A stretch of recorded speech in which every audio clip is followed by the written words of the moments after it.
they find the answer in this kind of guide we make available. Okay, you have one document which is all in one, assessment guide.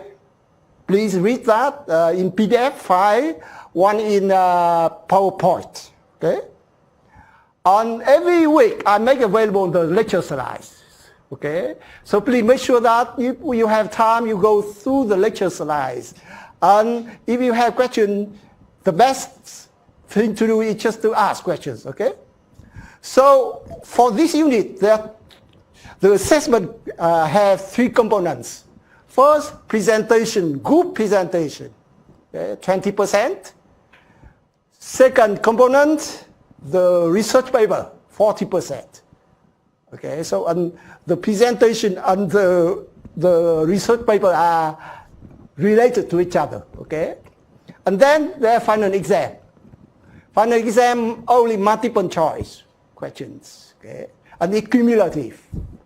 Okay, so I think for the few weeks, first few weeks, usually students need to learn to know each other. You have to get to know each other and form groups. You need to form your group of 3 or 4 students. Okay, and if you like, you go here.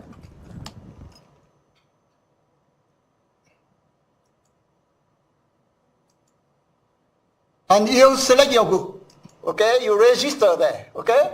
I have the list of groups here. You register, okay?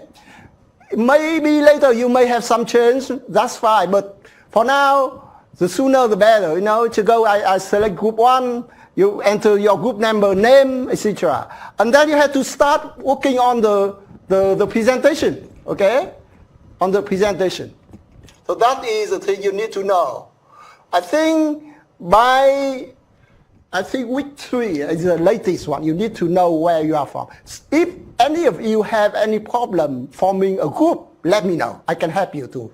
I can help students, to form group in case. Okay? So group of 3, at least 3 students, need to be formed. Okay?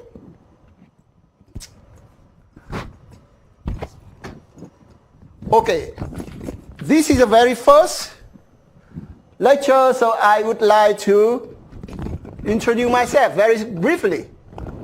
So this is my name, okay, my email is there, and my telephone and my office consultation hours. It's Monday from 2 to 3 p.m. Okay, stop by if you have time, you need a chat. I'm in my office and usually I have no problem meeting with my students. Okay, if you cannot make it on Monday, you can send me an email. Then we can find out a time that suits both of our schedule. Okay? Okay. Because this unit, a very important component of this unit is writing a research paper. So if you are interested in knowing what I'm doing in my research, you can Google name and then you can see my research profile there. So it gives you an idea because I can help you better, if you do something that I know.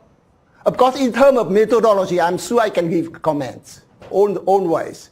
But if you do something that I know better, then I certainly can give you more comments, okay? More specific comments. Any questions, please? Okay, now the presentation will start in week 5. Okay, so what I want you to know is that by week 5, every group have to be ready. Okay, I don't, it's only in week 5 that I let you know which group have to present on week 5, week 6, and so on. Okay, so everybody has to be ready. So if you are selected, then you have to present. Okay? So the way you do is that you have like 11-minute presentation to present your research proposal. Okay? I give you comments. Okay? And based on those comments, you go back and then work on with each other to finish your paper. Remember, the presentation 20%, the research paper 40%. So altogether 60%. So I expect students spend time on presentation and on the research paper, okay? Because it's not like you spend like 1 week before the deadline and that's it. It's up to you. I mean, I will mark your research paper on what you write on in the paper, but I expect that, you know, you have to work in groups to find out a good topic and then to write your research paper, okay? Okay. For the research paper, I expect students to collect the data. You have to collect the data. Do your own analysis. Usually you do some kind of regression analysis and finish writing your paper, okay? So it's not like you find a topic in your paper and then you get the analysis from that study and put down in your paper. That doesn't make sense. This should be your own paper. It should be a paper in which you collect the data, you learn how to find a good topic, you learn how to collect the data, and you learn how to do some kind of analysis. Okay?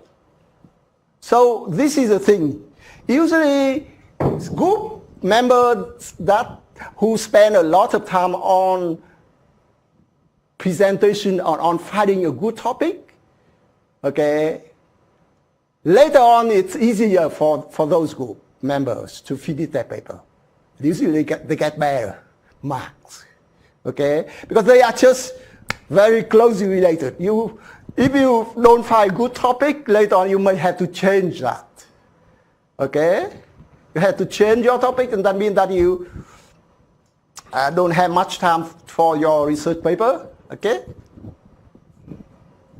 So what we expect also is that students choose a topic that is interesting and not very obvious. Okay, you have to read the guide. Okay, I will go over that later in this lecture, but I want to make sure that you understand that. Choosing your topic is more difficult. If you choose a good topic, that's it. Okay? So choosing a topic, you know, it takes a lot of time. You have to read, okay? You have to think why you do this, what you add, you contribute to the existing literature, okay? Something like that. So you learn to do some kind of research here, okay? What else? Okay, so I need.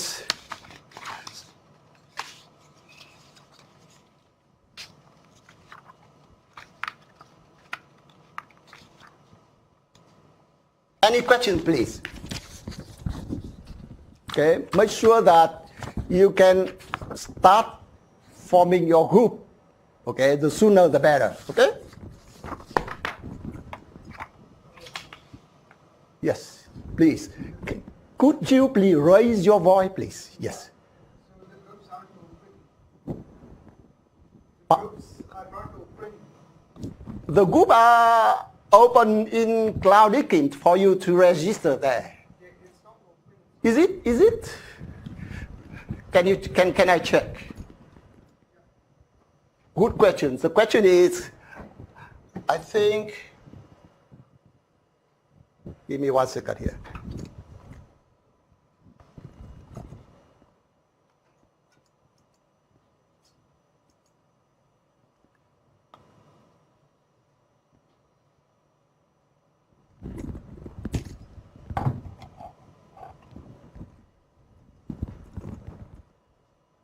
I'm checking it because I just show you the list. Can you see this? You can't see that? Because this is from my account. Of course I can see it. Okay, let me check, okay? It's here. This is open. Okay, so I will check it immediately after when I get back to my office. Yeah. But I mean, I want to make it open as soon as possible. I don't know what happened here, but that's what I set up here. Different groups, you just go there and select your group, okay? Good question. So, okay, so that's what I will do when I get back to my office.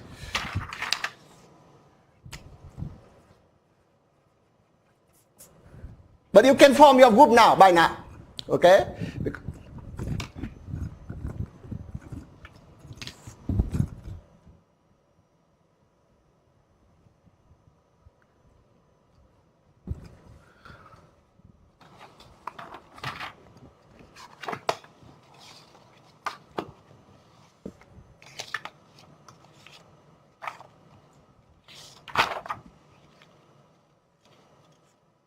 Okay, so here this in the unit guide, the last page, it tells you form your group by now, by today. Group formation deadline is week 3. So, okay, by week 3, you need to know where you are, what group you are from, what group you belong to. Okay, and let me know in case you have difficulty. Let me know. Okay, I can help you. Okay, week 5 presentation start in week 5, but in the second half of the lecture. Okay, the first half I will do the normal lecture.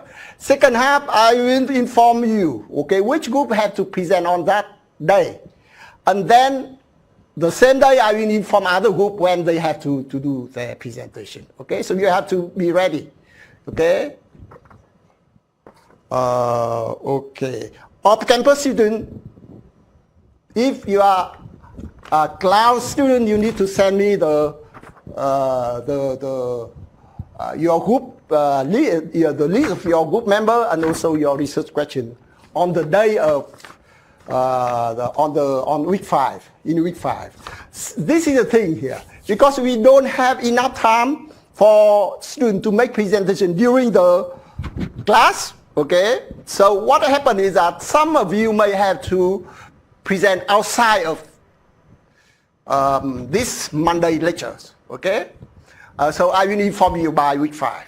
That's okay. Okay, I have to do some booking so that if you are chosen to do your presentation outside of the lecture hours, then you have to do that. Okay.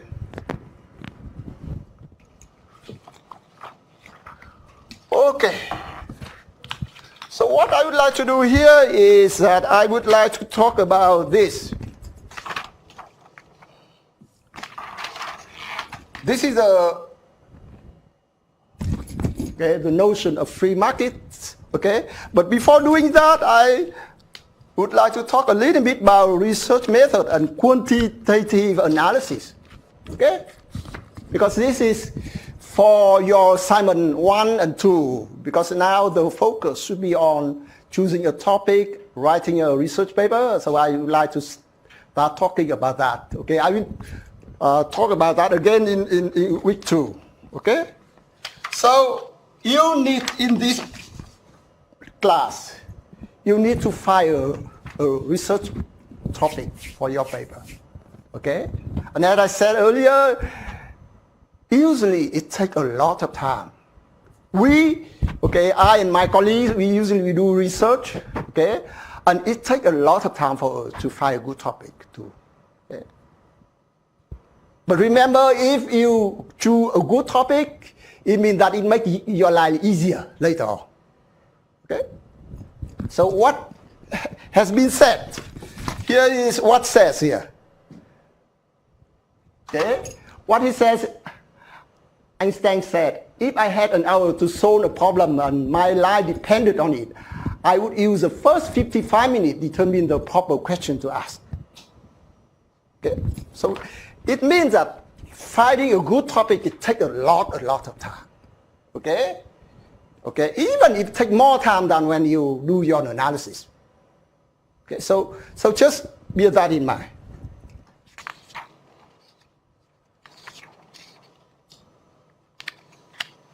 Okay, so what is research? Research is said to be something that you don't know, okay, to start with. I think I don't know why it is not very clear here, okay.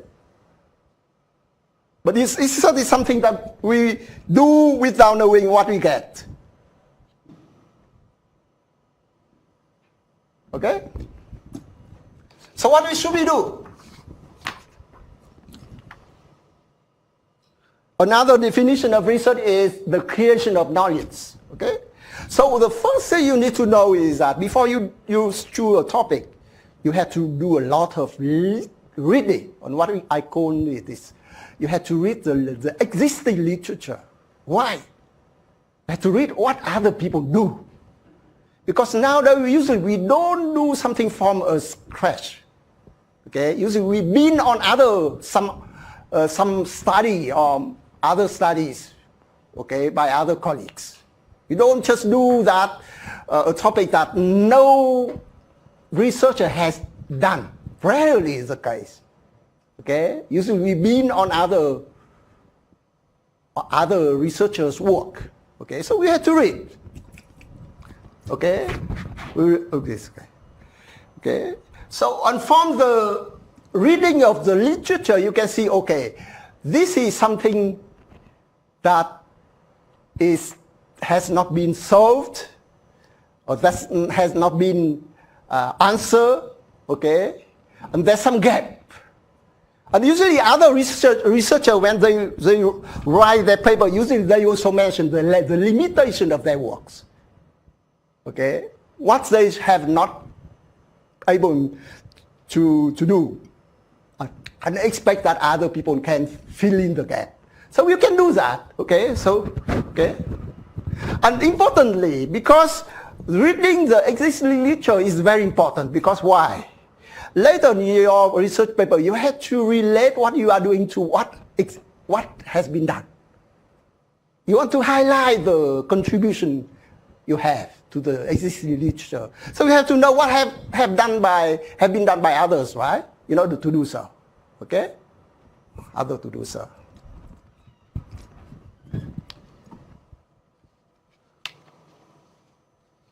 Okay, so after you read the existing literature, okay, you have to form, okay, what we call the main hypothesis of your research paper. Okay? Okay. For example, you say, my research paper is about investigating the effect of gender on weight. Okay? Because, okay, no study have done this or that. No study have used this kind of data specific to, let's say, the developing country like Cambodia or Vietnam. Okay? So that's what we want to do. We want to see what is the effect of gender on wage. Because there's some people who say, okay, being a female worker usually means that you earn less than being a male worker.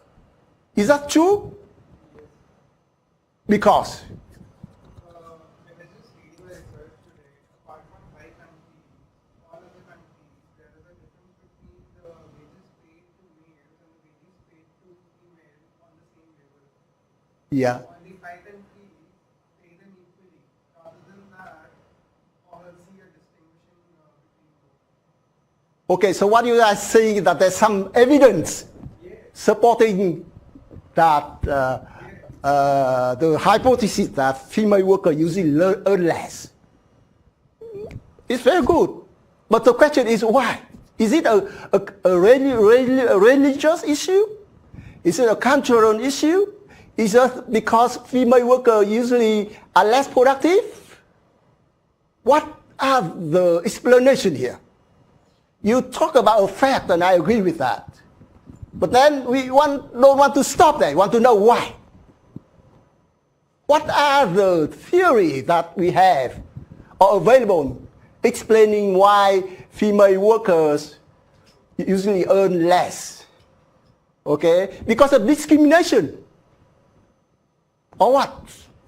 Okay? So we want to don't stop there. We want to find out the reason. Okay? And so this is a one hypothesis you can choose to do, right? Whether or not female workers earn less. Okay? And then usually you have to say, okay, there's some theory that say, okay, female workers earn less because of that. And I want to see if the data, support or not that hypothesis. So in that case, you make some contribution, right? But you have to say, okay, I think if you look at the literature, you see that there are a lot of studies that have been done about that. Discrimination and gender discrimination and wage kind of thing. Okay? So what we want to say is that I do something new. I add something I contribute to the literature. That's what you want to convince. Okay? Of course, at this level, it's a research paper for an unit, but you learn how to make your case here. Learn how to make, okay? Okay, so now let us assume that you have chosen that topic, gender and wage, okay? The next thing you have to do is you have to collect your own data, right? You have to collect your data. So what data do you have to think? Do you have to collect now? Okay, so now I have to take a step back here. Okay, so this is an assignment in which you have to collect your own data. So even if you have a very good topic and you don't get the data, then it's not going to work. Okay? So the good topic means that it's a topic that is not very obvious, it's very interesting. It's a topic about which you get the data for your analysis. Okay? So don't come to me and say, I choose this topic, very interesting, but I don't have the data. Because you have to do some analysis, okay? Regression analysis here. Okay? I will talk about regression later on. Okay? And another thing I want to say here is this. Of course, I teach econometric and statistics class at the higher level, and usually complicated things. But for this unit, I would like to teach students how to apply that rather than, okay, how to apply this. Okay, so I don't go much into this kind of complicated formula. Instead, I try to explain intuitively. I give the intuitive explanation of what regression are, okay, and how to apply them, okay? Okay, so the question is, what data you should use? Gender and wage, okay? So here you can collect the data on wage of a number of workers.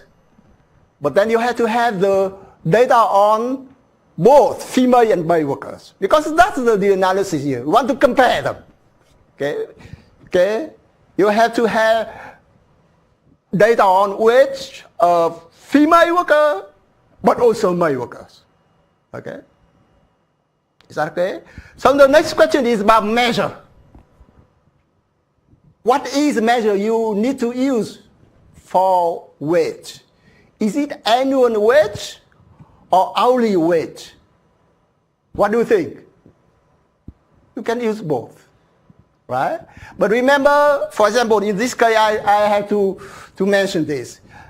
In research, in a lot of cases, people use hourly wage. Why?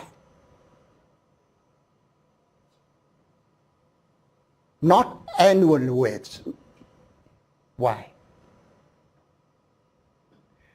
Think about it, okay? If you use hourly wage, in many cases, the data are better. People remember how much they earn by hour, but not, how much in total they earn. Okay, that's one thing. What about annual wage, the wage for the year? People may work long hours within a year, right?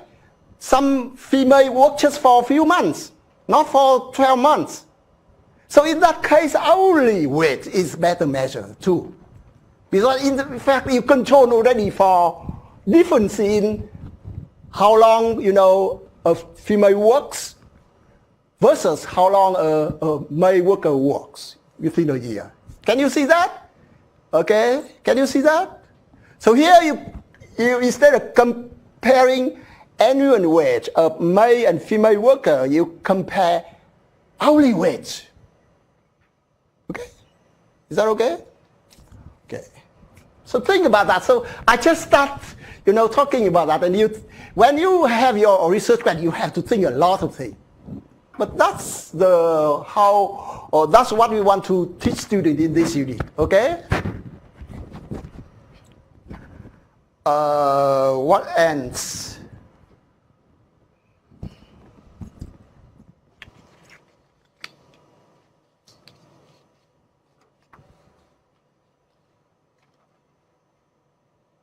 Okay, I will talk about, okay, so here I talk about 6 different steps, okay? But then we'll see, coming to this, when you wrap up your paper, you have to go back from the beginning and you rewrite everything. Okay, that's the way it goes. Okay, so you start with research questions, you find it, you look for the data, and sometimes, the data you find is not perfect. And in some case, you have to reframe a little bit your research questions. Okay? And then you start doing some kind of analysis. Okay? And then you get some result, you do some analysis, you compare to what other people have done. Okay? And in the end, you get everything together. You have to go back, rewrite everything. Okay? Why? Because you want in a research paper, the very important thing you want to make sure is that you are consistent with yourself throughout the paper. Okay? You don't want to say something in the beginning and in the middle of your analysis you say something that contradicts that. Okay? So here I say 1, 2, 3, 4, 5, 6, but I have this arrow going in both directions. So when you you finish writing your paper, you wrap up your paper, you need to rewrite. Okay?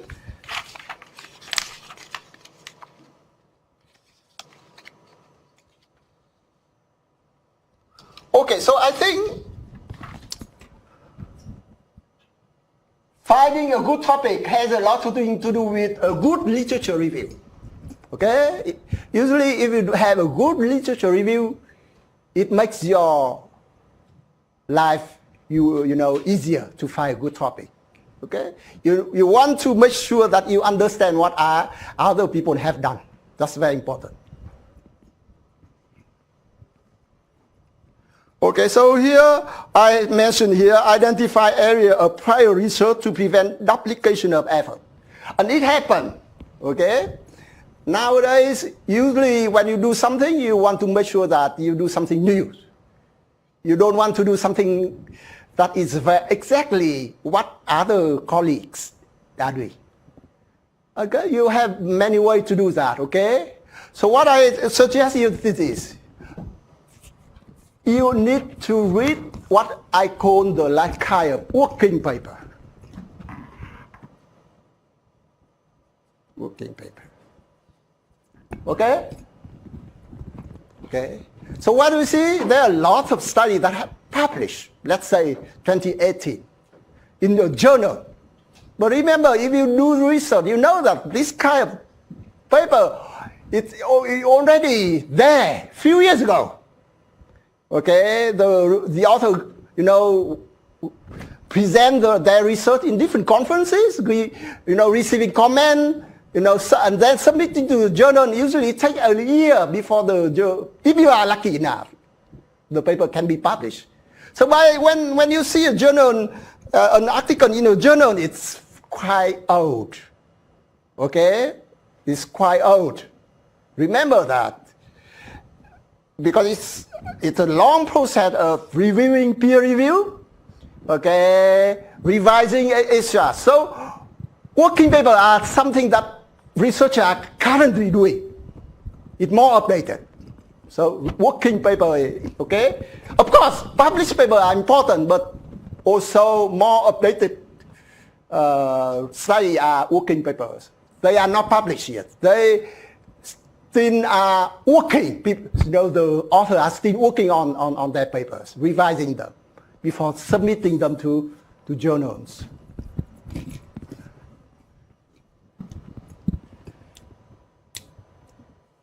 reveal any gap that exists in the literature. I think good paper, good study, usually they mention that in their conclusion or introduction, usually in their conclusion. Okay, so you can read that. Okay? You can read that, and you can find out the gaps that exist.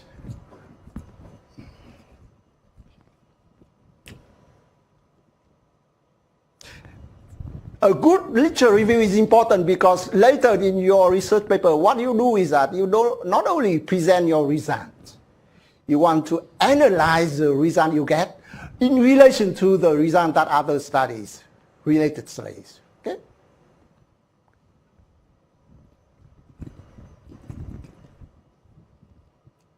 Okay, so what I mentioned here in the literature review, you need to use updated information as much as possible, being selected on the literature that most closely relate to your research questions. Okay, so this is the thing. So if you do a research question, let's say gender and weight, very, very common, popular research topic. Of course, you have to sign famous paper on that topic, okay? Because if you don't, then reviewers or colleagues may question your research, okay?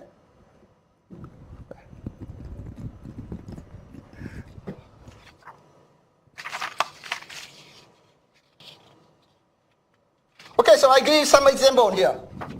As I said, you have to convince that this is a research question that is not very obvious.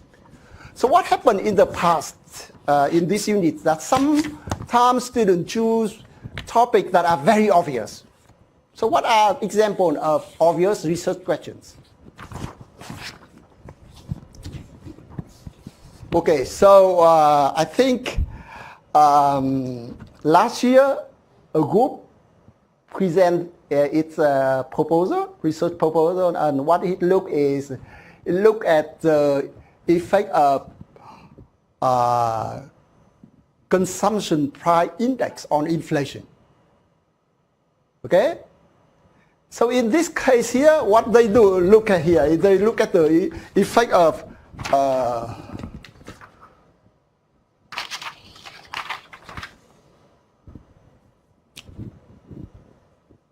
I write out here, dependent variable here.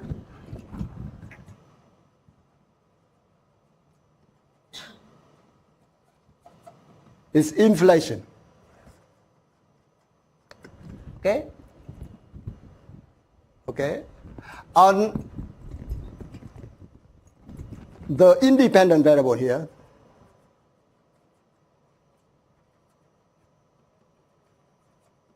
CPI. Okay? And you see that? What is the definition of inflation? Okay, you know that for an economy you have a basket of goods, right? Okay, people consume, okay, firm use, buy, okay, and the inflation is just measure how much more money that you have to buy the same basket of goods this year compared to the last year, right? Okay, so what if you know that, you can see that CPI is a component of this. Higher CPI, usually higher inflation because, of course, the basket of goods consists of consumption goods, also production goods, etc. But consumption is a large component of CPI, of inflation. Okay, so in that case here, the question is quite obvious. You don't need to do any analysis, right? Because it's very clear. The relationship is quite clear. Higher CPI, usually higher inflation. Okay, kind of thing. Okay, so we don't want to do this kind of research topic. Of course, if you choose this kind of topic, I will read that. I give you comment. You see, the group member have to change. You don't want that. Okay, just because it means that you have to go back and do, literature review and find another topic. Okay. Okay, so I just give you some example here. Think about that. Okay, the example I keep talking about is, do female worker earn less than male worker? Okay, So here you want to see, okay, if I am a female worker, okay, I earn less than, on average, I earn less. That typically is the case. Of course, I will talk about control variable. Okay, we have to control for other factors because wage is determined by many factors, right?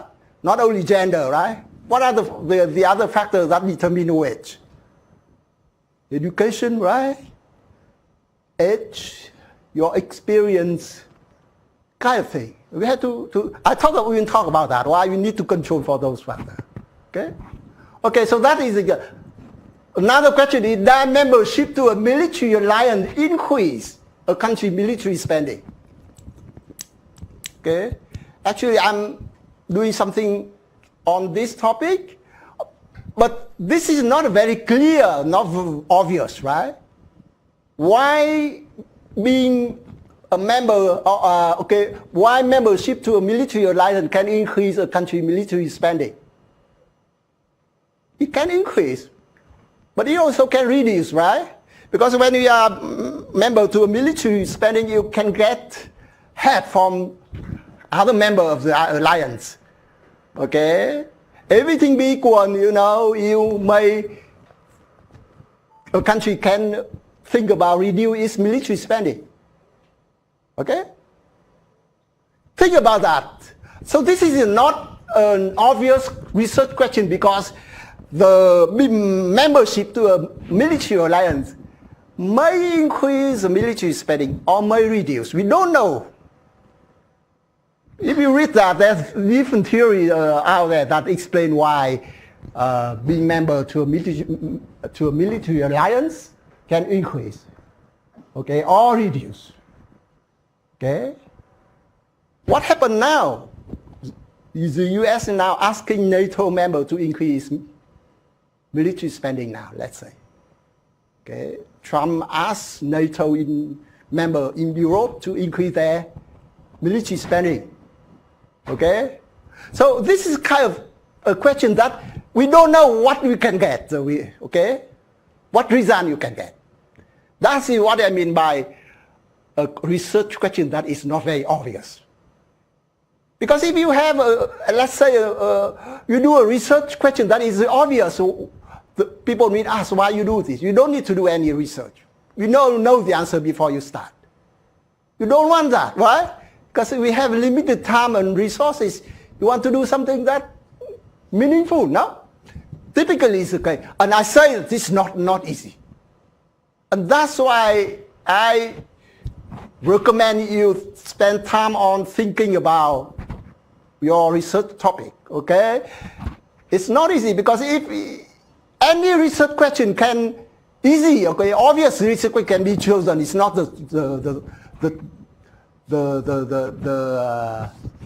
goal or the purpose of this unit. We want you to learn how to find a good research topic. Okay? So the advice I give to you now, because you need to start thinking about research topic. Whenever you choose a topic, okay, and you want to make sure that it's not an obvious research question, you have to ask this question. Okay? Let's say you look at the relationship between, okay? Okay, you look at the relationship between the effect of, let's say, X. When X is, oh, sorry, thank you very much. Let me know, okay? I make a mistake, so sorry about that. Very important because not only you, because class student, if I don't show up, they will get back to me complaining, and this is good. Okay, the effect of X here, I talk about membership. I go back to the example. Membership to a military alliance. Okay? Okay, on why here is military spending. Okay? And here, this is what I call the dependent variable, right? military spending, I call it the dependent variable. Okay? And membership to a military island, I call it a independent or explanatory variable. Okay? Okay, explanatory variables. Okay? I use interchangeably the two notions, independent or explanatory variable, the same thing here. Okay, so if you want to convince people that this is not an obvious question, you have to show this. You have to show that there's some good reason. Okay, you have to show that good reason. There's some good reason or explanation. Explanation that X will have a positive, I will read down here, positive on the military spending, but also other good explanation that membership to a military alliance have a negative effect on the military. If you have both,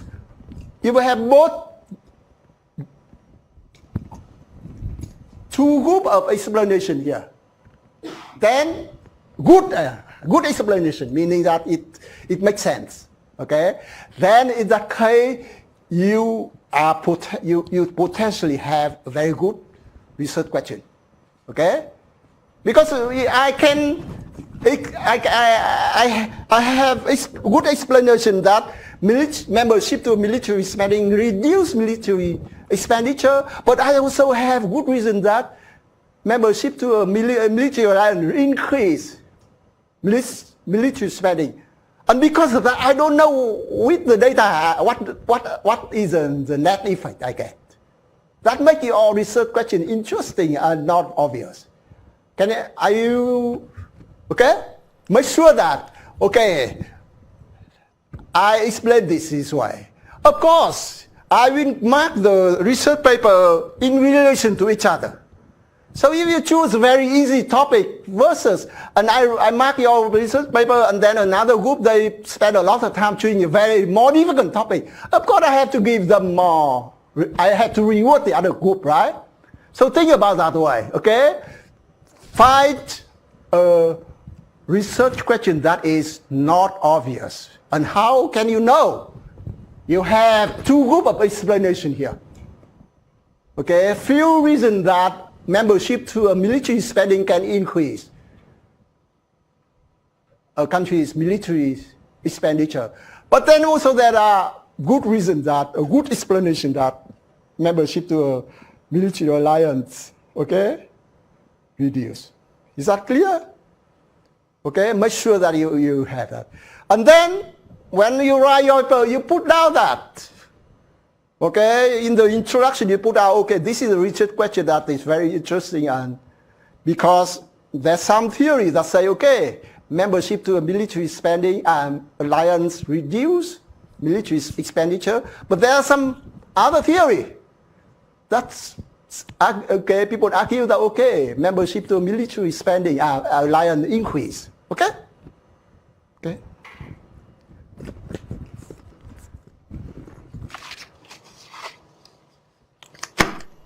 The question I now ask you is that who in this room doesn't know anything about regression or have not learned regression analysis? Have you learned anything regression analysis? Regression. Very good. Okay, but as you know, even if you have not learned that, I teach you.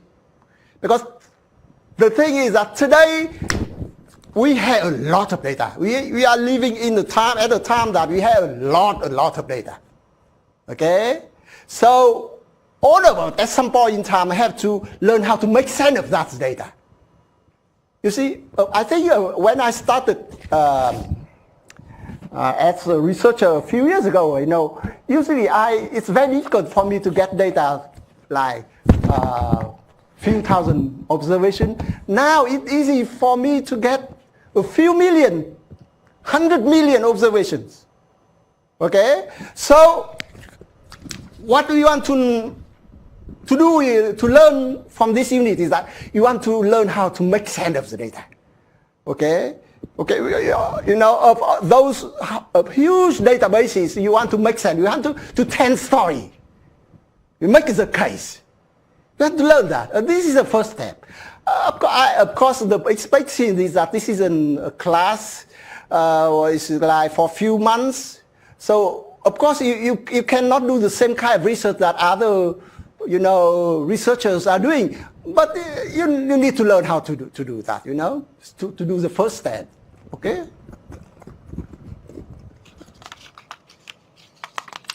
Okay, so as I said, usually you will look into the relationship between two variables. Okay? As I said, membership to a military alliance and military expenditure as a dependent variable, or the relationship between gender and wage, okay, two variables. Okay? So the first thing you can think of is that you can use what kind of like a correlation, right?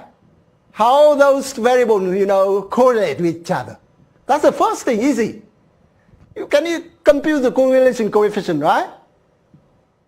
Okay, so the first thing is that you can compute this kind of covariance. This is a statistic that you can use. Okay?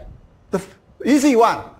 In this formula here, you see the x bar here. It's denote the mean of a variable, right? Mean of a variable. Okay, so if let's say I would like to compute the mean of the number of students attending this lecture, what I'm doing, this week I count the number of students. Next week, I will count the number of students. So what I have here, 5, 9, 15, 18 today. Let's say that, 18. Next week, students come less, 10 students. The following week, I have 10 students. Okay? So what I do to compute the mean, I add 18 plus 10 plus 10 divided by 3. Thus I get the mean. Okay? So here, in order to see how the two variables x and y correlate, the first thing you can compute is the covariance. Okay? Covariance divided by the degree of freedom. Easy. Right? Anybody can compute that. But the problem with this measure is that it depends on the size. Okay? Okay, so before I go to that. So what is that? Let's say I have a covariance which is positive. What does that say? It says if x increase, then y also increase on average. Okay? If the covariance equal to 0, there's no relationship. Okay? If the covariance is negative, if x increase, y go down. Right? Okay, that's good. Okay, so the problem with the covariance is that it depends on the standard deviation of the two variables. Okay, so instead of computing the covariance, usually the better measure, I think is the correlation coefficient here. Okay? You normalize by their standard errors. Okay. So the first thing you can do is to compute the correlation coefficient, right? To see, okay, military membership to military alliance, and military expenditure, gender, and wage, whatever. If positive, you say, okay, membership to a military alliance increase, is associated with higher military expenditure. Okay? But that is only two variables, right? So what do we see for this? The problem with the correlation is what? The correlation tells you if there is an association between x and y, but it doesn't describe the relationship and allow you to predict one variable from the other. Okay? You want to say, okay, if let's say we talk about another research question. I think I have another research question because I don't want a categorical variable here. I want to have, okay, so let's assume that we have this kind of question here.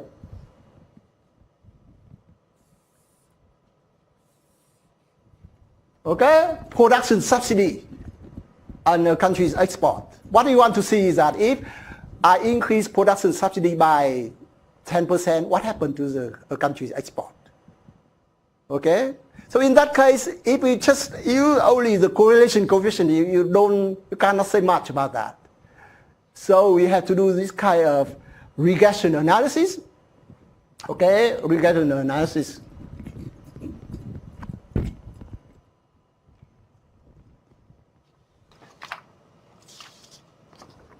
Okay.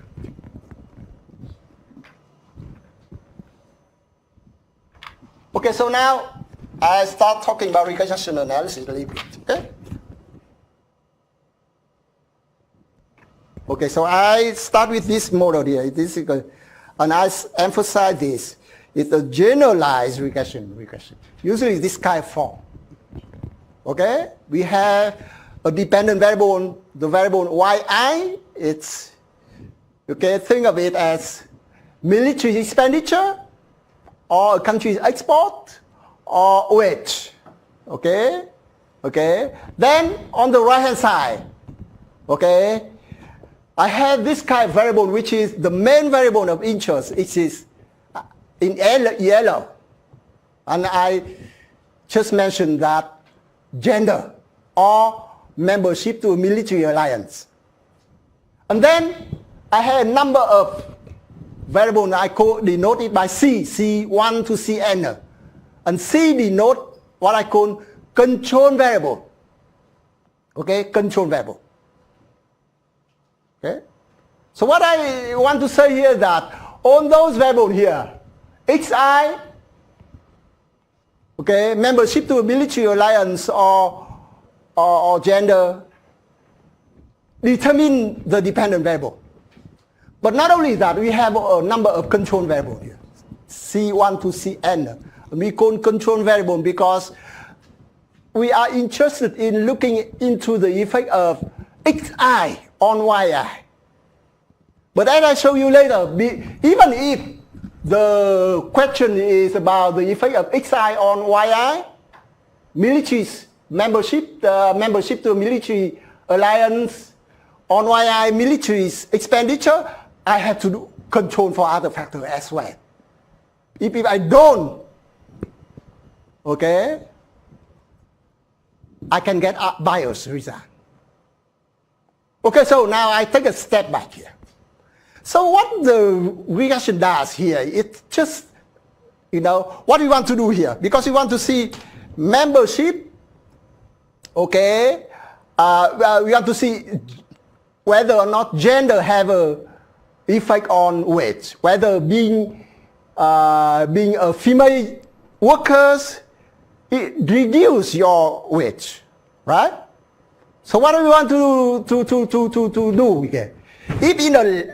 If we can, we want to compare two cases here. We want to have a female workers, okay, and another male workers. And they are similar in all respect, except one is female, the other is male. Can you see that? And we observe their wage. Okay? So we talk about a few female workers and a few male workers. And the two groups are exactly the same. Except one consists of female workers, another consists of male workers. And the two groups have different wage, right? So if that is the case, we can see that the difference in terms of wage is because of gender. Can you see that? Can you see that? Okay? Or if you have, or put it differently, if I have female workers and male workers, two groups, okay, and I have data on that wage. But what happened is that female workers, okay, the group of female workers, is characterized by the fact that they are better educated on the group of male workers. Can you see that? Then what do you observe? What do you observe is the wage of two groups. But then the difference in wage may come from the fact that the education level are not the same, right? So what is you want to have in order to estimate the effect of gender on wage? You want to have data on two groups. Okay, one is female worker, another is male worker, and the two groups, are similar in all respect, except that one, consider female worker and the other one. But in real life, we don't have that, right? We don't have that. Okay, so instead of comparing two groups that are exactly the same in all respect but wage, we compare two groups that are different in other aspects, but then we have to control for other characteristics. Here we control for education. C1 is education. C2 may be age. Cn may be experience. So if we control for those factors, then it means that the coefficient on xi here is just the effect of gender on wage. Can you see that? So I will go back to that, okay? But here is that, what we want to say is that we, as a researcher in economics, finance, or in social science, we cannot control the data we have for our research, okay? What data you have about it, you go there and get that. You cannot. The best data, if you want to have the data for your research, gender here, what you want to hear is this. Okay, you will have two a group of twin brothers. Okay, so twin meaning that they are very similar genetically, and assume that they also have the same level of education, they have the same age. Okay, but then one is female and another is male. And then we look at the difference in that way. Okay? But in real life, we don't have this kind of data. Okay?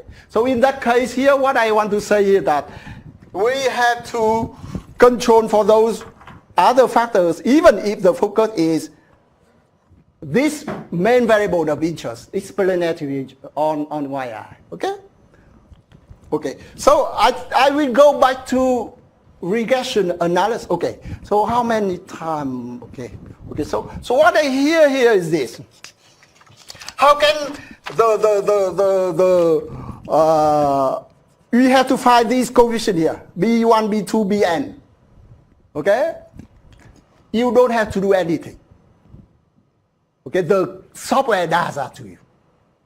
Okay, you know how to use Xsen. You just go on Xsen. I will explain to you how to use Xsen or Stata, and you just run that. You get the result. But it's important for you to understand what is behind this kind of regression. Okay? You have to get, okay, the software does all the computation and give you the result. But you need to understand what's behind that so that you can do some kind of analysis. Okay?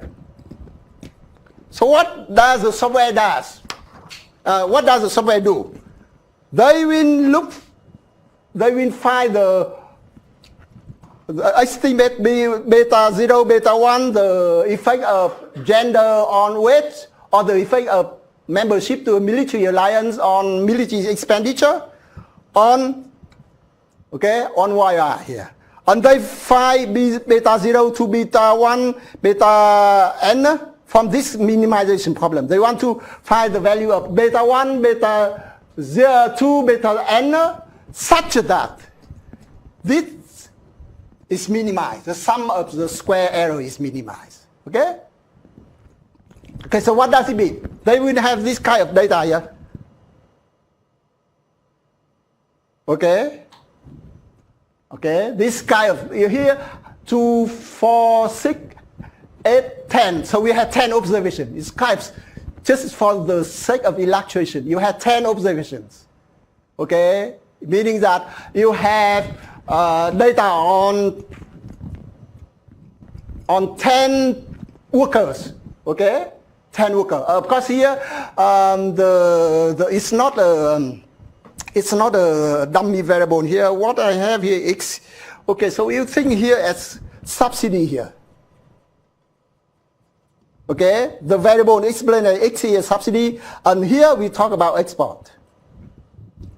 Export. So we have 10 countries.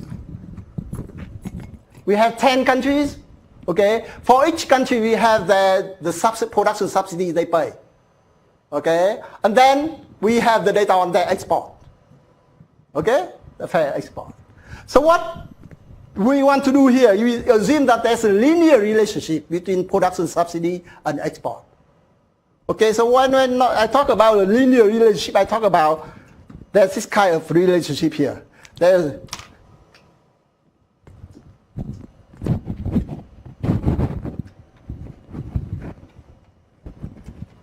I say that's a trade line that, okay, the relationship between production subsidy and export can be represented by a trade line. Okay, so here I can draw infinite number of trade line, right? But I want to choose the one that such that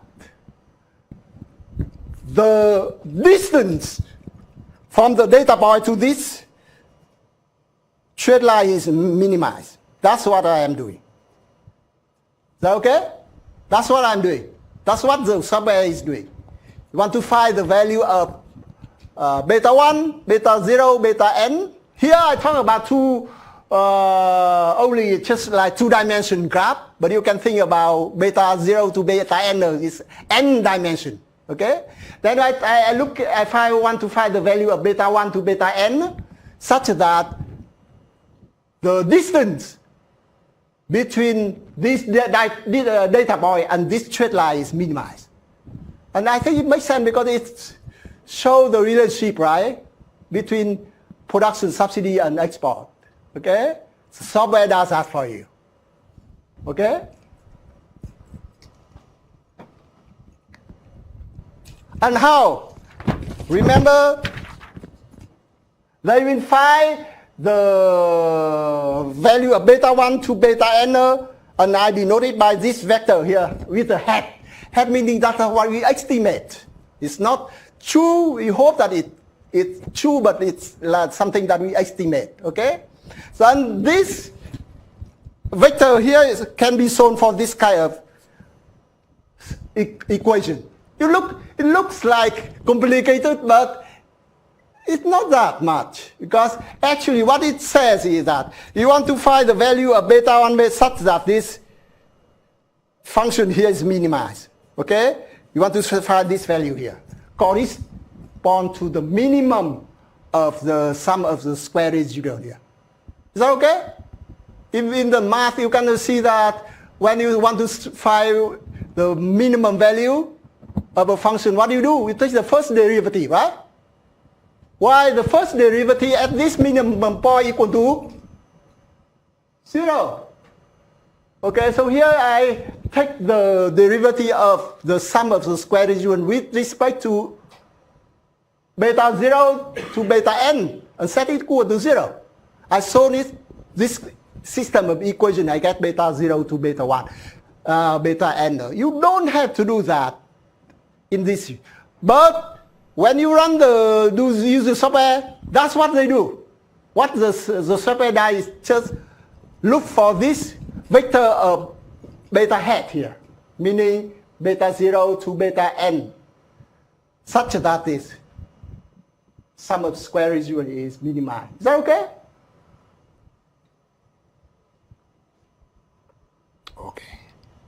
So the next question you may ask, why we minimize this?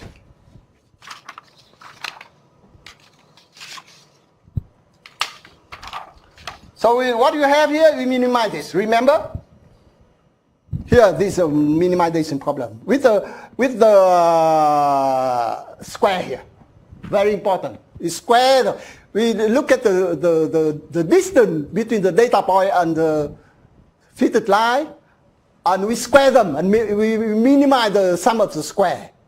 Okay, so you may ask, why we don't minimize this?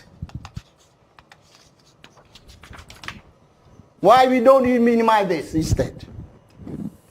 We don't square them, we just minimize the sum of the absolute value. Can you see do you know the absolute value? Okay, so you know, for those of you who don't know, then the absolute value of minus 2 is 2, right? The absolute value of minus 2 is 2, the absolute value of 2 is 2. Can you see that? So instead of square here, I only minimize this kind of sum, the sum of the absolute value of the error, of the distance. Okay? What can be easily shown is that if I do this, and let's assume that I have this kind of data. I have the data here for illustration. I assume that I have 4 countries. Okay, 4 data points. Here, of course, so here I talk about the relationship between temperature and cold. Okay, and here on the vertical, you see the dependent variable is the size of sweater. Okay, so I have 4 different data points here. 1, 2, 3, 4. Okay, so if you do the minimization of the absolute value of the error, okay, what it happens is that you can get 4 different results. This can be one of the results. This can be one of the results, okay, and it can easily show that, oh, this blue one, the blue one here is the best one, the best line. Okay, it represents the relationship between the temperature and sweater, the best. But in this case, if you apply this formula here, what you get is you have 4 different results. You don't know which one to choose. Okay, but if you do the minimization of the sum of the square error, what you get is that you get only the blue one. Why? It's very easy. Because if you think about square, if you do the square, what happens? This the error. This is the error. This error. This is error. When you square them, it becomes very, right? It just magnifies the error. So this straight line cannot be the result of this when we minimize the sum of the square residual error. Okay? Of course, if you look at the sum of the square of the error term, this is the blue one. It has a small lead value. Not these 2 straight lines. I will go back to that, but you can think of that when we square here. You only get this only result. Okay, so I just introduced to use some kind of regression analysis. You get the idea behind regression. I will show you after the break how to run a regression in Excel or Stata. Okay, you just do the regression analysis using the software. You don't have to do any computation. But it's very important for you to understand what's behind that, okay? Okay, so now we take a short break, and I want you to get to know each other, because you need to form groups, okay? You need to form groups to write your paper together, okay? Just make sure that you take advantage of the breaks to form your group, okay? If you have any question, please ask. Again, I want to teach you what is behind the regression analysis. You have some idea. When you do the software, you don't need to do any computation. They give you the result. Okay, you write a command on in Excel or Stata, and they give you the result.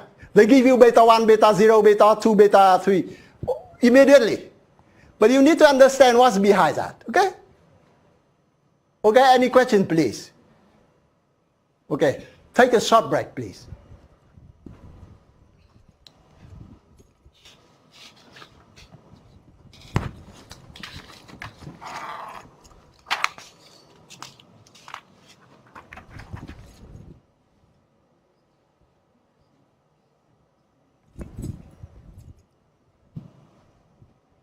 So, any questions?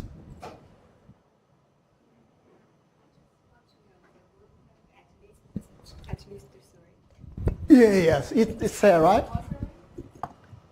Pardon? Okay, so let's continue. So, as I said, I think I have already made available the slides in Cloudicon successfully, so you can have the slides there, okay? What I have to do when I get back to my office is that I try to open the group list so that you can register that. But you can start forming your group now, okay? You can form your group of 3 to 4 students, okay? If you have any problems, forming a group, let me know so that I can help. So anybody here not part of any group? You? Anybody? Okay, so please try to form your group. Next week, if you still have that problem, then you can talk, okay? Okay, so as I said, regression is all about estimating betas 0 to beta n from this formula here. Okay, so in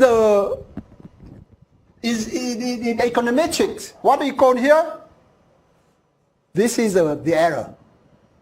Okay, this is what we call the error term. Okay, this is the difference between the true value of the dependent variable and the expected. Okay, so here what we have, yi here is the true value. We talk about military expenditure as a dependent variable. It's like how many $1 billion per year you spend. Okay, you have, and then this component here.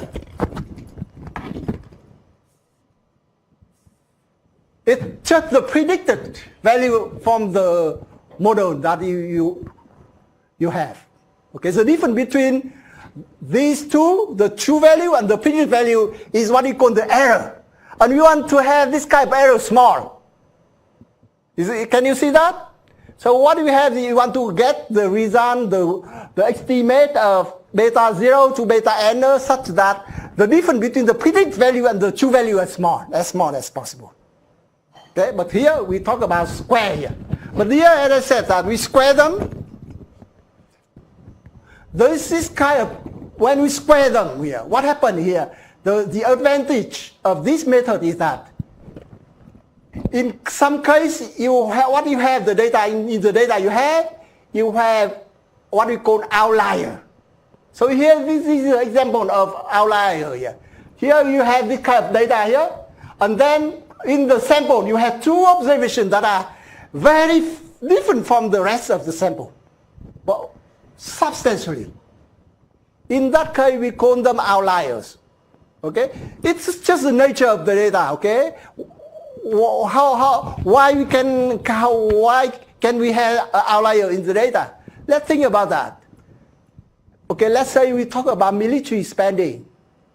Okay, in many countries, especially developing countries, they don't want to make it public.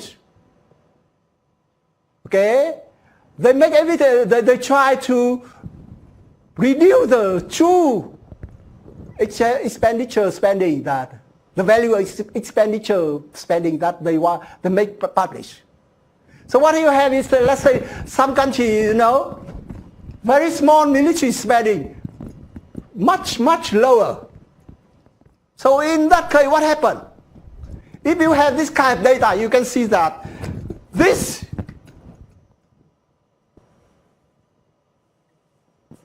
yellow line here, I just highlight that. It's yellow, it's just the best estimate, right? It shows the relationship between whatever the effect of membership to a military alliance on military spending. Okay? But if you do the ordinary least square, the ordinary least square, what do we have? We get this.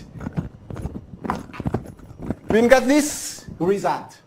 Why? Because the fact that when we square the error term, you give a lot of weight to those outliers. Can you see that? And you square them. And this is the error term here. You square them. You give more weight to those outliers. So what I want to say here is that when you do your regression, okay, you do analysis, you have to plot your data to see if there's some outliers here. If that's the case, what you have to do is you have to remove this outlier here from this kind of noises, okay, data, but that's way below the rest of the sample. Okay, so if you do the analysis, usually if you look at you do this kind of scatter plot, scatter plot, you plot your data in a diagram, and you see this. You have to pay attention. Okay, you have to place. So before you do anything, you have to do some visual analysis of your data. You have to see what data you have. Can you see that? You don't want to use this kind of data. That's a lot of noise. Okay? And of course, if you have data, you can see, oh, this country is some country in Africa, here, developing countries, wow, there must be something wrong with the data. So you don't want to use this data here. Okay? If you exclude these observations from your sample, what you get is you apply order least square is 5. It may happen that you don't have no such thing. It may happen. There's no outlier in the data you have. But there may be. Okay, so that's something you have to. Another thing is that when you plot the data here, I think in econometric analysis or statistical analysis, people say, okay, you want to see what kind of data before you just ask the software to run a regression for you. It's very important too, okay? Why? Let's assume that you plot the data, okay? I just assume that. Let's assume that you plot the data and that you have this kind of data, something like this.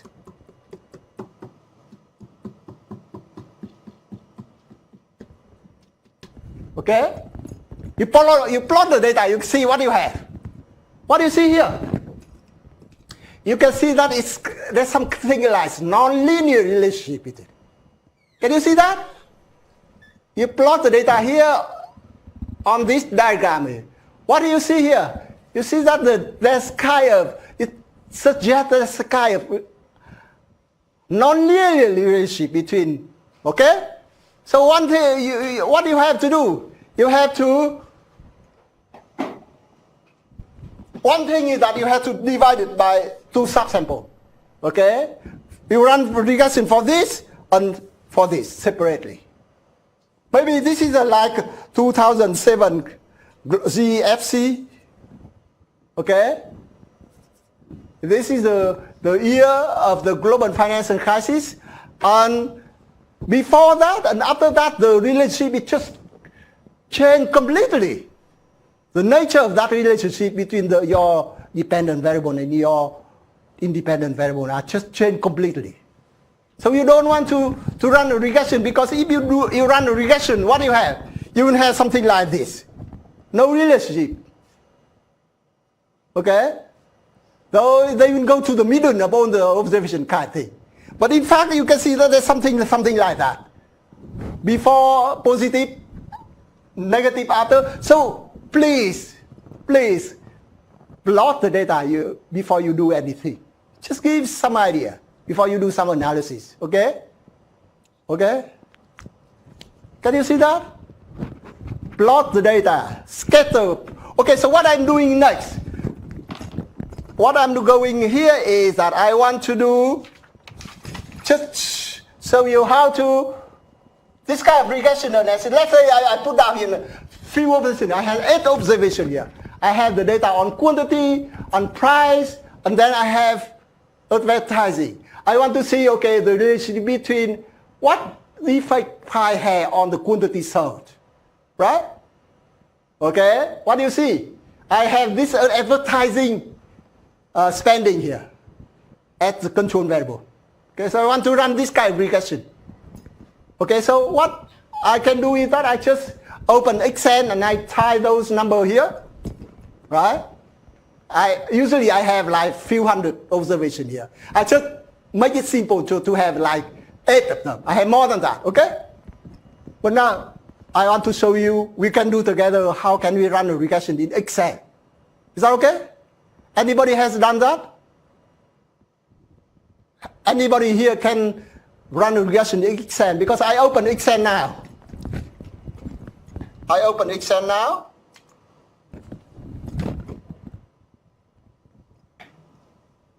Give me 1 second here. Okay, so here's the Excel.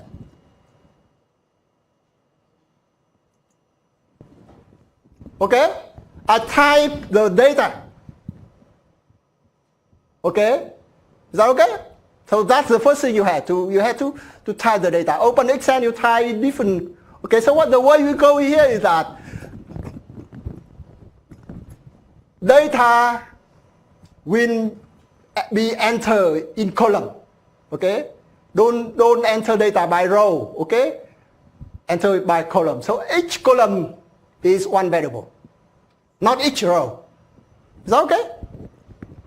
Row that first. So in order to run a regression, okay, the first thing you have to go to the file here, choose option. Okay, so here I go to file, up.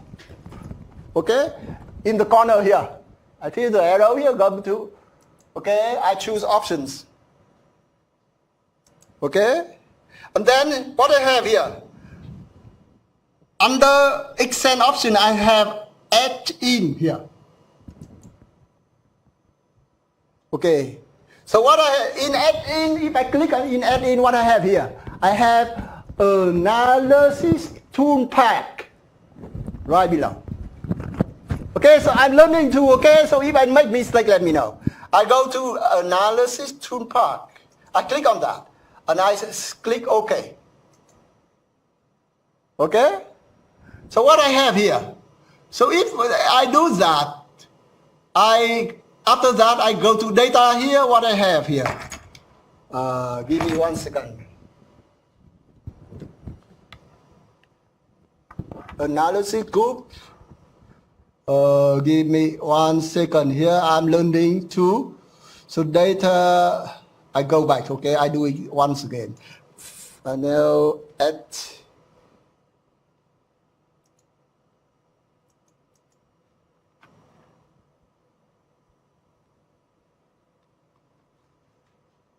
where is data analysis here?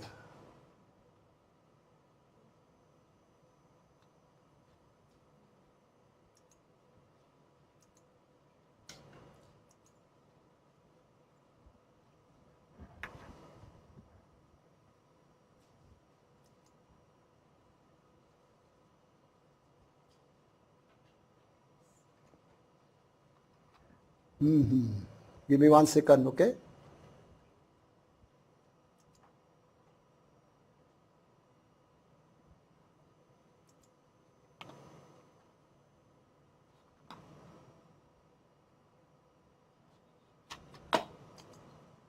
I think I have to redo it again.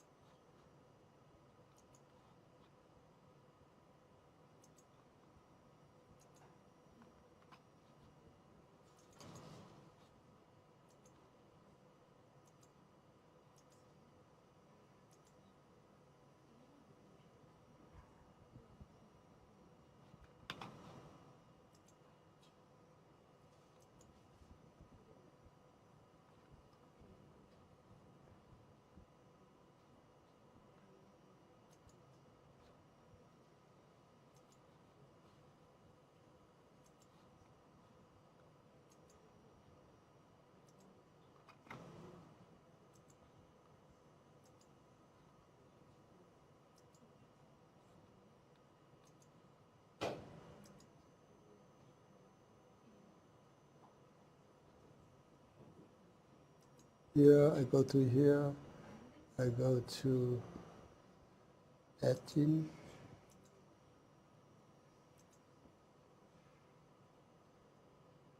Here we go. And I see. Okay, so here I go here. Okay, so I think that's thing here, please. Okay, so I just do it again. Okay, okay. So first of all, you go to options. Okay, choose add in here, then choose analysis toolbar, and then choose go here. Sorry, choose go, and then choose analysis toolbar again, and before you select OK. So you do that, what you get here is that when you open data here, you can see data analysis. Okay? Then you can click data analysis here, and you can see that there is regression here. This window open up, and you can see that there's option regression here. Okay? Regression. Okay, you click on regression here, and then you choose the input range. So input range, why here is, they say input range, why it's your dependent variable. So in this case here, you see that quantity so is your dependent variable. So you click on that, and then you select. Okay? Okay? I think, okay, then you choose the X range, it's your dependent variable here. In this case, you just choose both of them. And then you click OK. So then it shows you the result here. Okay? It shows you the result of the regression. So I magnify them so. Okay? So what do you see here? You see the beta 1. This is the intercepted beta 0. This is beta 2, the advertising. Okay, so you see a negative sign, meaning that what? As price increase, what happened to the quantity sold? Go down. So what you see is that this is you actually made a demand function kind of thing. Okay, because it must be a demand function you estimate so that there's a negative relationship between price and quantity sold. Is that okay? So I just show you an example. Okay, you can do a regression in Excel. Okay, actually in my research I don't use Excel. I use Stata. It's much more advanced. I can do programming in Stata, but I don't think you need to do that. Okay, so you can do this kind of analysis. But now another thing here that in this case here, in order to explain it to you, I use a very small sample. How many observations? 7. 7 observations. Usually you need to have more and more. Okay, I will go back to this kind of sample size. Why you need to collect more data? Why should we collect? Now that you have more data, right? You have 100,000 million. You don't have to use that, but you have to use that. You don't use 8 or 7. Why should you use large sample? There are few things. When you use more data, what do you have? You get more information, right? If you add, you can have less. The larger the sample you have, the more information you got. Another thing is what? Larger sample means that you want to get results that can be generalized. Okay, so let us assume that this is the data of countries. You have 7 countries. Usually when you get data on 200 plus countries, how many countries in the world like 300, let's say? You want to get the data on all the countries, if you can. Because you want to see this is the result I get, and this is for the large sample of all countries in the world, so the conclusion I can have apply to all the countries. It's not for a group of countries. Can you see that? Another thing is that you see that later in your analysis, your research paper, what you have to do, you have to do your robustness check. You have to see, you have to have control variable. You have to see whether your results are robust. If you have a small sample, you cannot do much. Okay? What you want to do is that not only you want to get results, you want to get robust results. Okay? You want also to apply the analysis to different groups. Let's say you want to do the analysis for a group of developing countries versus a group of developed countries. You have a large sample of developing and developed countries together so that you can do that, right? Okay?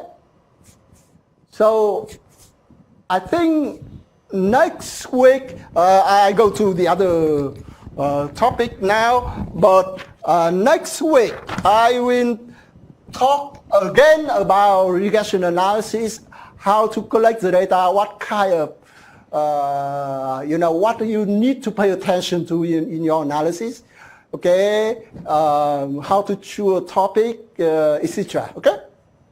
Any questions now? I just start introducing regression analysis to you, but then again, in this unit, I want you to learn how to use, to apply. Okay? Okay? You must be able to do this. Okay? Regression analysis is something that you should be familiar with nowadays. Because we are living in a world where there are a lot of information every day, okay, coming in. We need to learn how to do this kind of analysis. That is what I want students to learn from this unit. Okay? Any question, please?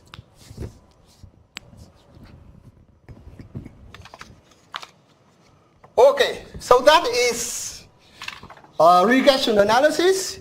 Another component of this unit is that you learn about trade theory, trade instrument, okay, WTO, foreign exchange, etc. Okay, in addition to your presentation in your research paper, you learn those,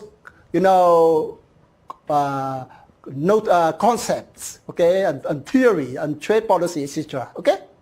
Okay, so what I want to talk about here is that I talk about the notion of free market, and I talk about a number of concepts that I will use repeatedly in this unit.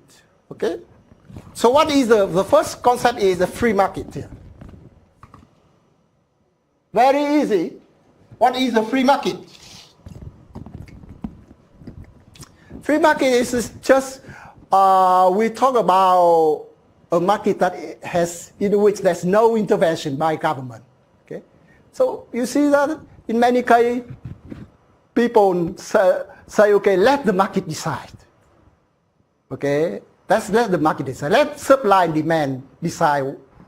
Okay, okay. No intervention. The government should not have producers. The government should not impose tariff. Okay, so when we talk about a market that is free of government intervention, that is what we mean here. Okay? No intervention here. So in this kind of markets here, there are two important concepts that I will use in this unit. And I think you already know supply and demand. Okay, supply and demand. And related to that is law of demand and law of supply. Very easy, right?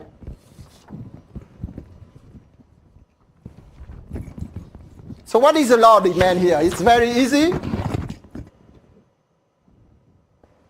The law of demand says an increase in the price of a good results in a decrease of the quantity demanded for that good. Very easy. Why? Anybody help me? Why there's negative? What explains the fact that when the price of a good increase, the quantity demanded? The first is, we call it the income effect, right?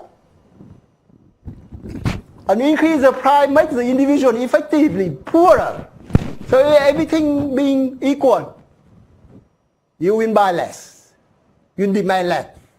Okay. Another reason is when the price of increase, consumer, what they do, they move away from that good to substitute good. Let's say what happened if the oil price, the petrol price increase? What happened? Pardon? Okay, good. What else? What are the substitutes? Yeah, you use train. Yeah. So I think it's very, very straightforward. You can use train. You don't drive car anymore. You can, this kind of, okay. So what we have, we talk about this kind of downward sloping demand. Okay, so now this is the thing here. It looks very easy. Downward sloping demand, price go up, quantity demanded. Okay, price go up, quantity demanded will go down. Remember, I keep saying here, what here is a relationship between price and quantity demanded. Okay, not the demand. So what are the factors that? Okay, so let's take a step back. If price changes, what happened? We talk about movement along the demand. Just move on this. If the price increase, we talk about the movement like this. Is that okay? Along the demand, quantity demanded go down. If the price go down, we talk about a movement along the demand, but in the opposite direction, quantity demanded increase. Is that okay? Very easy. What factors shift the demand? What are the factors that shift the demand? What do you think? What are the factors that shift the demand itself, not along the demand? Income, right? Price of substitutes. So if your income increase, what happened to the demand? Shift out or shift inward, okay, to the right or to the left. If there's an increase in income, what happened? Is that okay? Shift to the right. I think, so here I have to say this. This is very simple, but in this unit last year and previous years, a lot of groups make mistake. They confuse shifting of the demand and moving along the demand. Okay, so in their research paper, they talk about this hypothesis and they explain that. But in their explanation, they just get confused. Sometimes they talk about the demand, sometimes they talk about shifting of the demand. Make sure that you don't make this kind of mistake. So in order to avoid this kind of mistake, you need to remember that whenever price change, there's no shift of the demand. The price of the good, let's say we talk about the demand for, let's say, petrol. If the price of petrol increase or decrease, there's no shift of the demand. It's just a shift along the demand. But then if the income of people who drive car or consumer here increase, we talk about the shift of the demand for petrol. Okay? If the price of, let's say, public transportation or is price of gas, increase. What happened to the demand for petrol? They are substitute to some extent, right? The demand for petrol will shift again. Because people will move away from consuming gas to consuming petrol. Everything being equal, there's a shift of the demand to the right. If the price of gas go down, what happened to the demand? The shift of the demand to the left. Okay, so think about that way, okay? Don't make that kind of mistake.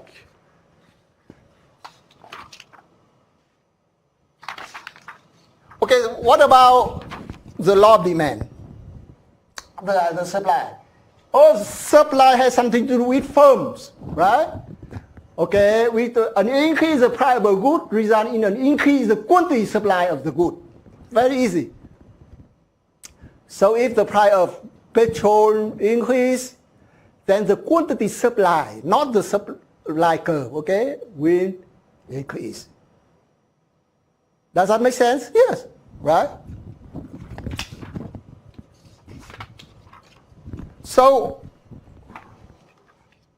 the reason here is a diminishing return to production means that every additional unit of production is more costly than the previous unit. Okay. Okay. So now you will see the supply of a good, let's say petrol. Okay. The aggregate supply, okay, of petrol is what? Is the sum of the supply of all the firm that produce petrol. They add them up. Okay? So what I have here is this.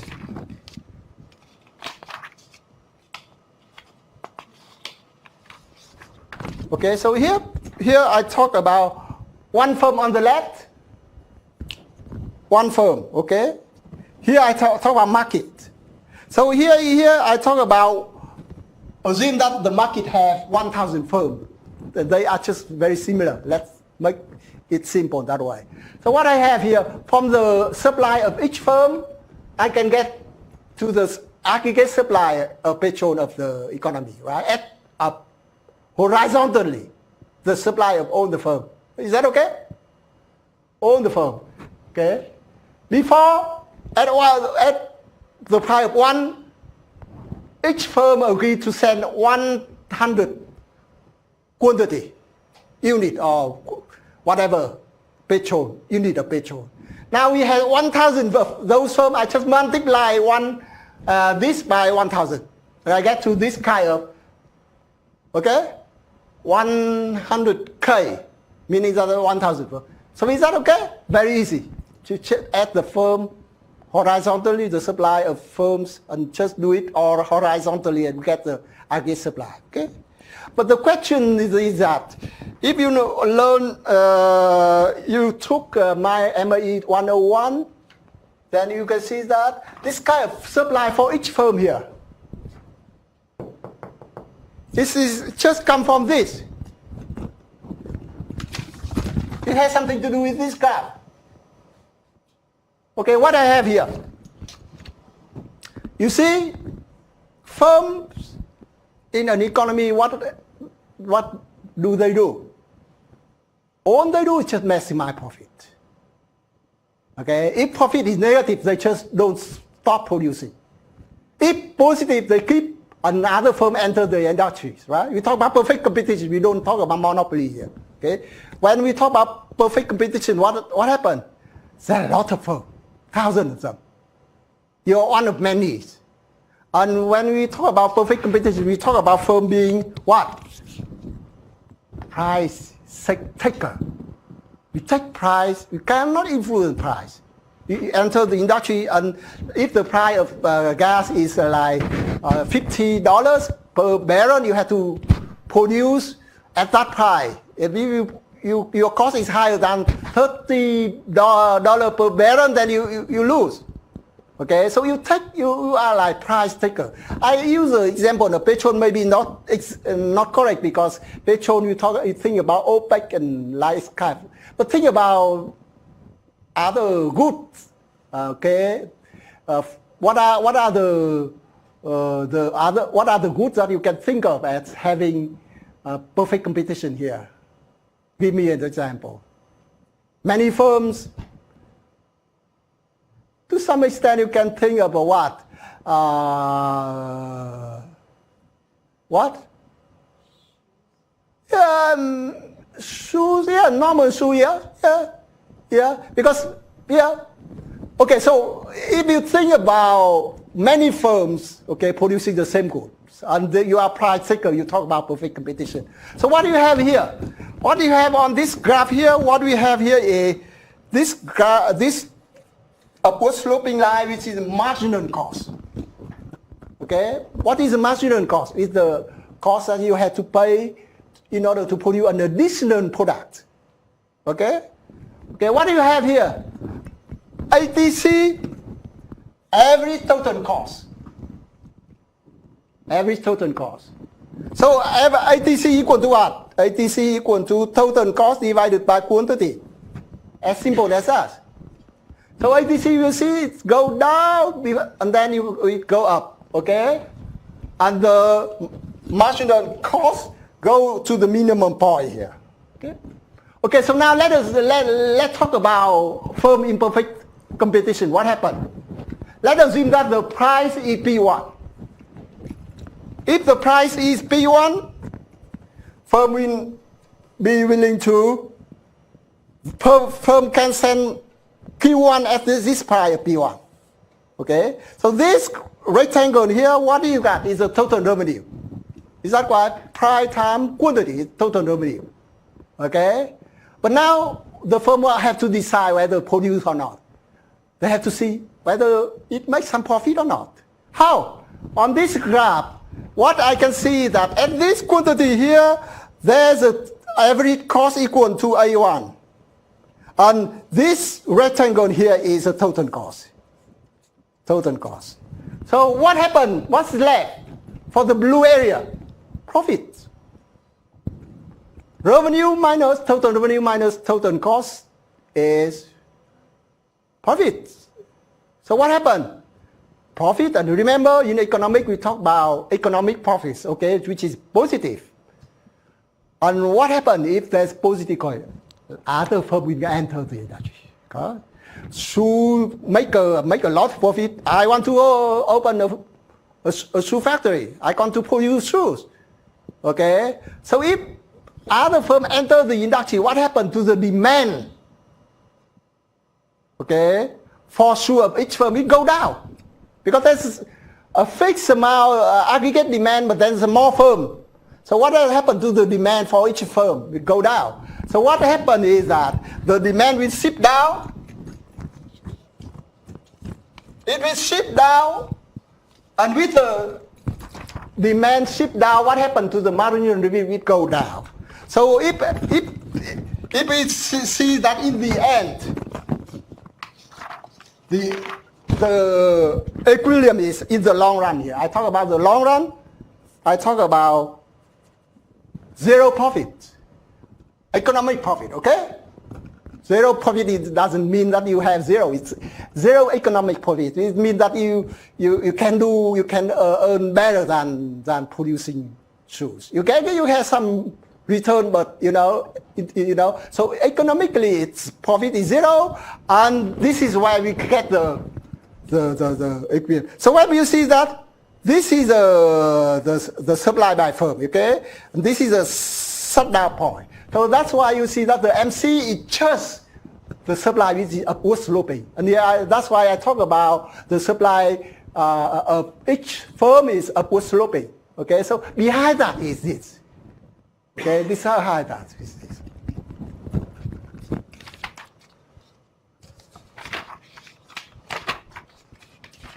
Okay, so now if I put together supply and demand, what I get? Easy.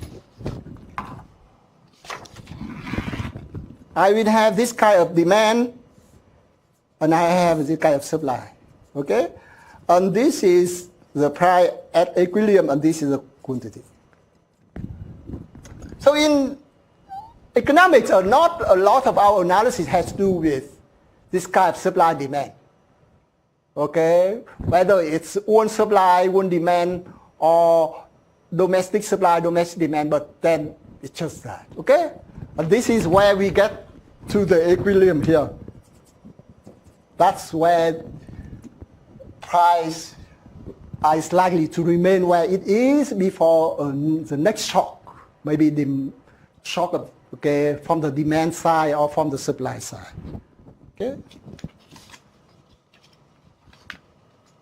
So what factors shift the supply curve? My next question. We talk about supply. We talk about what factors that shift the demand curve. I talk about demand, the price of substitute goods, etc. Test. When test change, the demand curve shifts. So what factors, I ask you, shift the supply curve?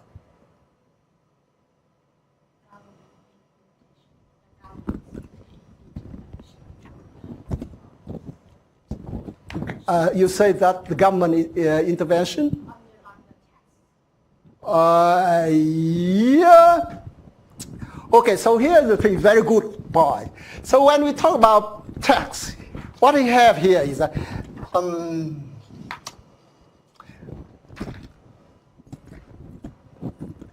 actually, this is the thing. Okay, so now we have this kind of supply, okay? We have to be specific here. No tariff, no tax. Okay, no tax. Okay, so now the government impose a tax on what? What tax you talk about here? Okay, there are few things. The government can apply a tariff. The government can provide a subsidy. The government say, okay, if you produce shoes, I give you $1 for each shoes you produce. That's kind of production subsidy. So if that is the case, what happened to the supply? Before at this quantity here, T1, okay, I'm happy to send at PP1. Okay? Before tariff, before subsidy. Now with the $1 subsidy, what happened? Instead at P1, I am agreed to send at P1 minus $1. Because I get $1 on the top of that. I'm still willing to send P1. So I talk about this price here. So if I do that for different quantity, P2 here, I was guide to send at P2 minus 1. What do you do that? You connect here, you can see that, S minus subsidy. Okay? So it depends. So here is this. You see actually here, of course we talk about two different supply curves. But actually the original supply curve doesn't fit at all. Okay? What I mean here because I have to explain it, because you are right, but it's not in the sense that I talk about the shape of the supply. So when I talk about the shape of the supply, what is that? Different here. Here price, supply curve, quantity. What about technology? Technology. If there's improvement in technology, production, what happens? The supply will grow. You talk about as technology. Okay? Okay? Subsidy, as I said, yeah, you ship the supply, but you still have two different supply. You have to make a decision. So what ends? The cost of input, right?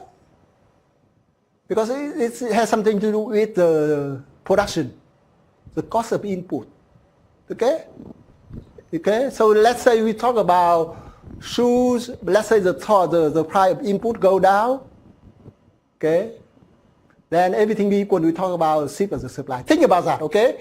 Again, I spend a lot of time talking about shape of the supply, shape of the demand, because I don't want you to make a mistake in your paper here. Because at some point in your paper, you talk about supply demand.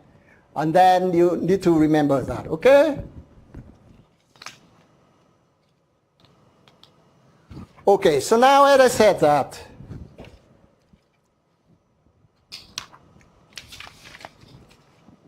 okay, so here I summarize for you. Factors shift the supply curve, change in technology, changes in factors or input. Okay? Change in expectations. Okay, let us in that firm expect that the economy is going strong. 2019 and 2020, even stronger. Everything because they will produce more. Shift the supply to the right. The number of seller producer, okay? So you think about that. So remember, of course here I talk about the supply of a good. So it's the sum of all of supply of different firms producing the good. Okay? Not a supply of one firm. Okay? So supply of shoes in the economy. Okay, to summarize, what factors shift the demand curve? Income, price of related goods, substitute or complementary good, test, expectation number of buyers. Okay? Okay, so now I just put together supply and demand. Supply, price, and demand. And I have this kind of P1, P2, P1. Okay, so now the question now we do this kind of an analysis here. Let's assume that there's a shock from the supply side, okay, or from the demand side, okay. Let's say we talk about the demand and supply of sugar here, okay, sugar, okay. And for some reason, people say, okay, now using sugar is not good for health. Okay, I just make it up. I know that a lot of sugar level here, but let's assume that for now that more people think, okay, it's not good. What happened? Demand is shift, right? Okay, is this shift to the left or the right? Left. And we talk about this. So now I want to say here this. So here what happened? You see, we talk about the number one, the equilibrium number one, and the equilibrium number two here. After the shift of the demand. So what do you see? First, you see that equilibrium number two is achieved following a shift of the demand. But then we can see that there is a shift along the supply, right?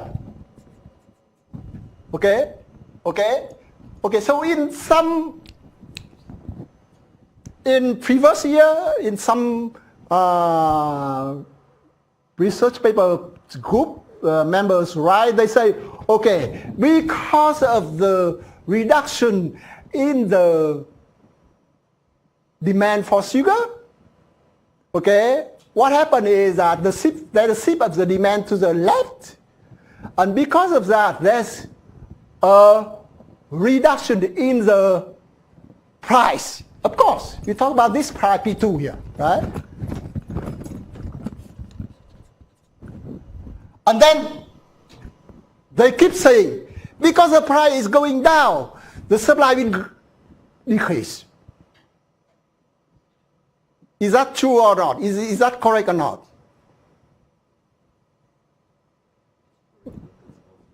Pardon? No, but it is not correct. Because what I say here, what they say is that they talk about movement along the supply already there. You see, the price, the demand shift to the left, and then we talk about this kind of movement along the supply, but then they say, okay, because the price is going down, the supply will decrease. And the supply shift to the left. There's no shift of the supply at all. Okay? There's no shift of the supply. What they argue is that because of this reduction in the price, then the supply moving to this. No. Can you see that? Don't make that kind of mistake. Okay? Because when the people now, more people think that sugar is not good for health, they will reduce their consumption of sugar. Graphically, it is represented by a shift of the demand to the left. That's it. And because of that shift of the demand, we can see that the quantity supply go down. You see, the quantity supply at equilibrium here go to this. Okay, but there's no shift of the supply at all. That's okay. So if you keep talking about the shift of the supply, it's not correct anymore. So be careful about that. It's a minor mistake, you don't pay attention, but that's why.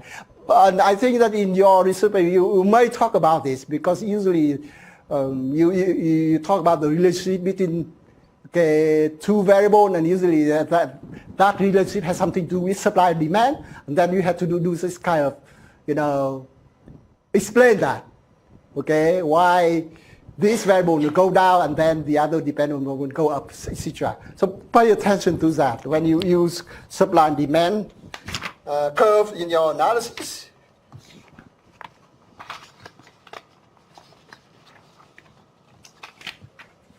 Okay, so what I have here? So another concept that is very important using the demand and supply is welfare. I talk about demand curve, supply curve. I talk about what factors that shift demand curve or shift the supply curve. Now I talk about another very important concept is welfare. Okay? Welfare.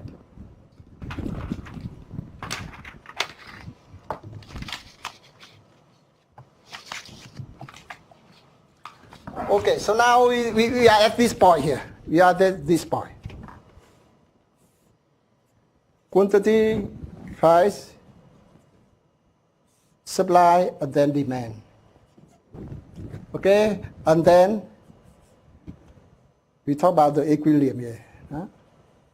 You know that when the demand shift, when the supply shift, we know that. Okay, so the demand and supply curve is a very important concept. Okay, because later when I talk about trade policy, I will use demand and supply to analyze what happened if the government imposes a tariff, what happened to when the government impose an export subsidy, okay, etc. Okay, so the welfare is defined that way.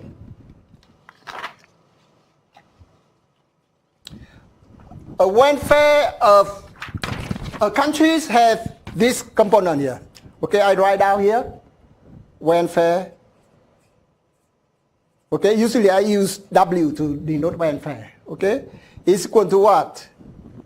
I call it consumer surplus, CS, plus producer surplus, okay, plus government revenue. Okay, there are three components. I don't have to.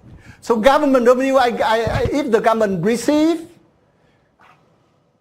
okay, from like if the government impose a tariff, they have some revenue, and that's government revenue is positive. If the government provides subsidies, what happened to its revenue? Negative. So in that case, government revenue can be positive or negative, depending on whether it's if the government receive money or it have to provide money or so provide support. Okay? So it doesn't mean that it's only positive. Okay? So in case that we have no government, of course government revenue equal to zero. Okay? I will introduce government in the model, but not for now. But remember the definition of welfare has this. So what is consumer surplus? Of course, consumer surplus has something to do with the demand curve. Okay, the demand curve. Producer surplus, we have to identify the producer surplus in relation to the supply curve. So this is a consumer surplus. The definition is consumer surplus. Okay, I think I have to minimize this. Consumer surplus, okay, is by definition is a difference between what consumers are willing to pay and what they actually pay. Okay? The difference between their willingness to pay for a product and what they actually pay is the consumer surplus. Okay? So now I look at, as I said, the consumer surplus is identified with respect to the demand. And I have this kind of demand, that's the downward sloping. Okay? Demand here. So for the first unit of this good, okay, the willing to pay is this, P1. For the second unit, the willing to pay is P2, P3, etc. Okay, so let us assume that the equilibrium price is at P1. Okay, it's set at P star here. Let's say I don't do it. P1 I use, so I use P star here. And how? If P star is the equilibrium price, it means that it's where the supply and the demand intersect. I said, that's where the equilibrium you talk about. Okay, so if the equilibrium is at P star here, what this area represents, this rectangle here? when the equilibrium price is set at P star, it applies to all the products from 1 to 6. No exception. Okay? So if you see that this rectangle here represent what is called the what consumer had to pay. They pay 6 units at the same price P star. No exception. But actually what they are willing to pay is this big area here. Okay? And if you allow me, this is the area that this is represent the willingness to pay. Big one. Okay, so what we see here, the difference between them is just rectangle here. Okay, so this rectangle here is the area below the demand above the price. It's just the difference between the willingness to pay and what consumer had to pay in the end. I'm looking for the other. Okay, so what I talk about here is that I talk about this rectangle. This is a consumer surplus by definition. Okay? Graphically, it's what? The area below the demand above the price. Okay, so now, why is the consumer surplus? Think about if the price goes down, what happens to the consumer surplus? Increase or decrease? Increase. If this price goes down here, okay, let's assume that this goes down to this level of price because the supply goes down here for some reason. Okay, then we talk about lesser consumer surplus. And it makes sense, right? As consumer, you are happier if you pay less for the product. Okay? So that's what you need to remember, okay? Graphically, the consumer surplus is represented by the area below the demand above the price. So now I want to emphasize this in order to make no mistake. Okay, you need to correctly identify what price you talk about. Okay, before you identify the consumer surplus, let's say you talk about the consumer surplus before in free trade, you have to try what is the price that apply in free trade, and then you identify the consumer surplus, okay, regarding, okay, corresponding to that price. Okay. What about the producer surplus? It's just identify the producer surplus with respect to the supply curve. I have a supply curve that is upward sloping here.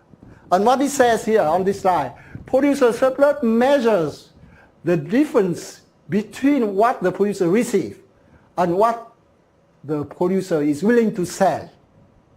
Okay, so now I have this kind of supply curve. For this very first unit, one, I think there's some, here you have to, okay, there are five units here. So for the first unit, we talk about this as a price. Okay, second unit, seller is willing to sell at this price. Third unit, okay, so what we have here, this area represents the willingness to sell by producers.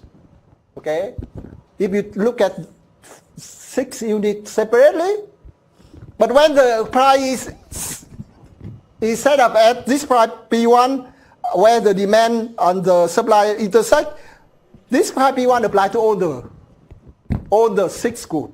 Okay, no exception. So what we ended up is that this rectangle here, this rectangle represents the producer surplus.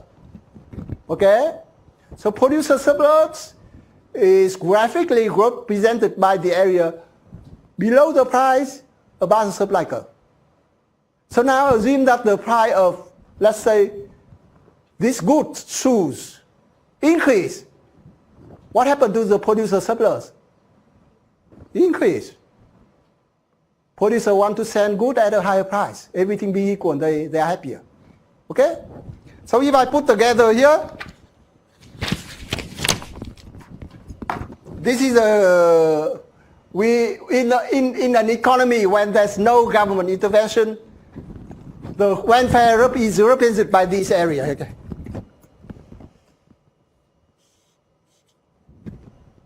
The total welfare is that. It consists of consumer surplus and producer surplus. Okay? So here I have this. Okay? So you see, whether the consumer surplus is large relative to the producer surplus, it depends on the slope of supply and the demand curve, right? So here I draw this. Okay? But if you think about this kind of demand, which is a very, very, very flat, very flat, yes. I talk about this kind of very elastic, leaf prime. Then we talk, you see, in that case we talk about very, very big producer surplus relative to a smaller consumer surplus, right? So you have to pay attention, right? So the slope of the demand and slope of the supply matter a lot. Okay? Matter a lot.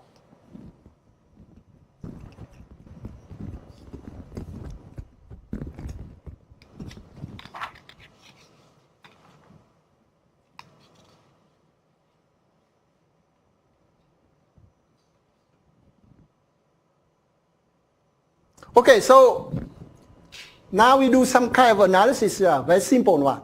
What happens if the government impose a price floor? Okay, now we introduce the government in the model. Okay, so what do we have here? So we have, this is a graph here. We have a demand, we have a supply, and we have the equilibrium here before the government intervention. Okay?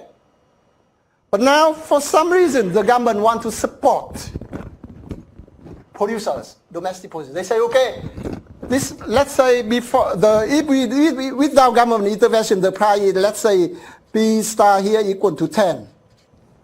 Okay? Whatever the 10 means, the government say, okay, it's very low. They want to help producer. But they say, okay, they say the price floor must be higher. Okay, they put it at piece S here, maybe 15, not 10 anymore. So what happened? If the price higher, okay, here we see, what happened is that the quantity demanded is just that. Because that higher price, consumer pay less. Okay? Of course, producer, they want to send more at this price, 15. They want to send this much. Okay? But consumer, they don't pay. Not, okay? They don't buy this much, let's say, sugar or whatever, rice or sugar. Okay? Okay? So if you see that there's that weight lot correspond to this area. Okay? In what happened is that the quantity we send in the market is this. Because that is what consumers are willing to buy at this price. Okay? And if you compare this, you can see there's an increase, maybe there's an increase of the producer surplus. Because this, the area below the pie, above the supply curve, or this corresponds to this area, okay? Okay? But then, there's this kind of dead weight loss, meaning that the reduction of the consumer surplus is more than the increase in the producer surplus. So the country as a whole will be worse off. Okay? Because there's this we call the dead weight loss. Before we talk about the big triangle here, now we talk about much smaller consumer surplus, this, larger producer surplus, but then this area here is the dead weight loss, okay? So you see, this kind of analysis of consumer surplus producer is very, very useful in economics and I think in finance, okay, to analyze the welfare effect. Is that okay? Okay.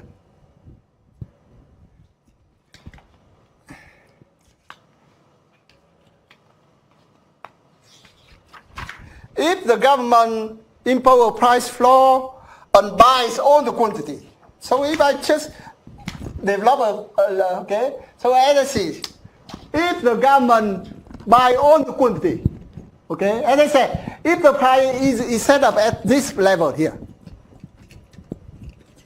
only this quantity is bought by consumer. Why this also consumer producer also want to sell it, right? At this price of 15 here, they want to send this much quantity, QS. Okay? Consumer want to buy Q small only. Producer want to send QS. If the government want to help producer, okay, then what they have to buy that at this price QS. So it means that they have to pay on this much. And here I talk about government revenue, which is negative. Negative. Okay? Because the government has to give to producers. Okay, so if you do the analysis, then you see that there is also a big loss. Okay? In that case, the producer surplus is huge because they can send 15 at this price to consumer this much and also to government, and they end up getting this big producer surplus. But then we have to take into account the fact that in order for consumer producer to send this much, the government had to intervene and had to pay. So if you do the analysis, then you can see that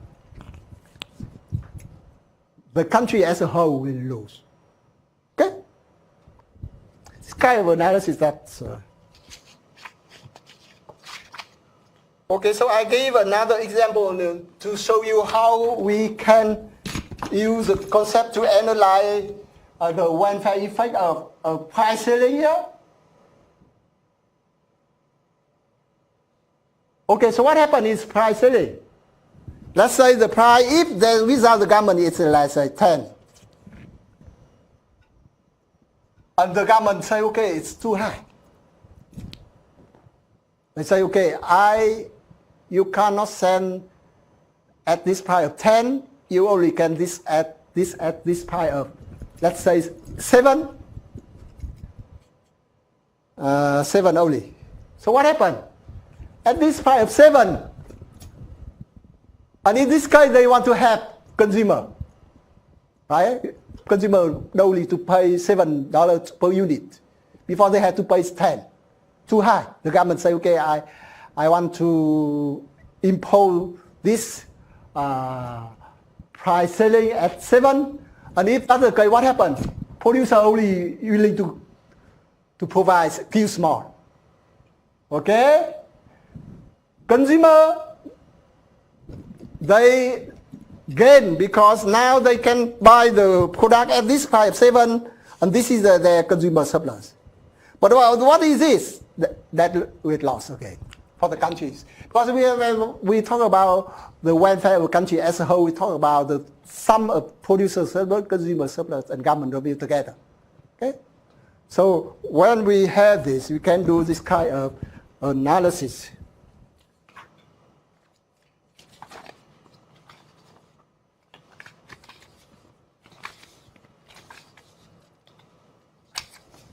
Okay, so what I show you here is that, I just explained it that free market, it's about supply demand determining the quantity and price at equilibrium, right? No intervention. When there's intervention, there's some loss. Okay, whether it's price ceiling or price floor, there's always a loss of efficiency, if you like. Okay, another way to explain what we mean by free market is to show you what happened to the opposite that. Okay, so we on the one hand, one extreme case we talk about perfect competition. Many firms are price taker. On the other hand, the other extreme case you talk about monopoly, right? So you can understand free market by looking to see what happened when there's monopoly. Okay? Okay. Okay, so I just explain it very briefly and then we can. So what is the difference between monopoly? Okay? Just the opposite. Perfect competition, monopoly. So we have two cases here. Okay? Monopoly and perfect competition. Okay?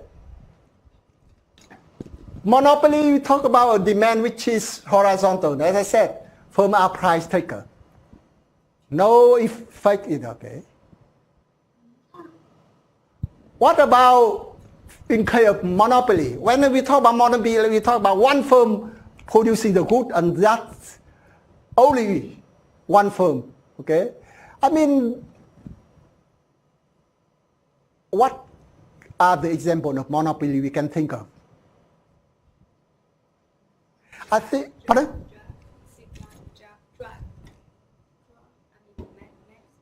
What's that? Oh, medicine, yeah. So drug, good example. So let's say a company that can successfully, produce a drug or medication that have to cure AIDS, let's say. And because of that, they in order to find the medication, they have to invest a lot in, okay, do a huge investment. When they successfully produce a good, the government give them the monopoly, okay, allow them to be the only producer of the medication for some time, so that they can recover the cost, okay. So let us assume that in that case we have a demand which is downward sloping. Why? Because the firm is the only producer. How much it produces affects the price. Okay? Easy. Okay? So what you see is that corresponding to this kind of downward sloping demand, we talk about the marginal revenue is downward sloping, and I put it here.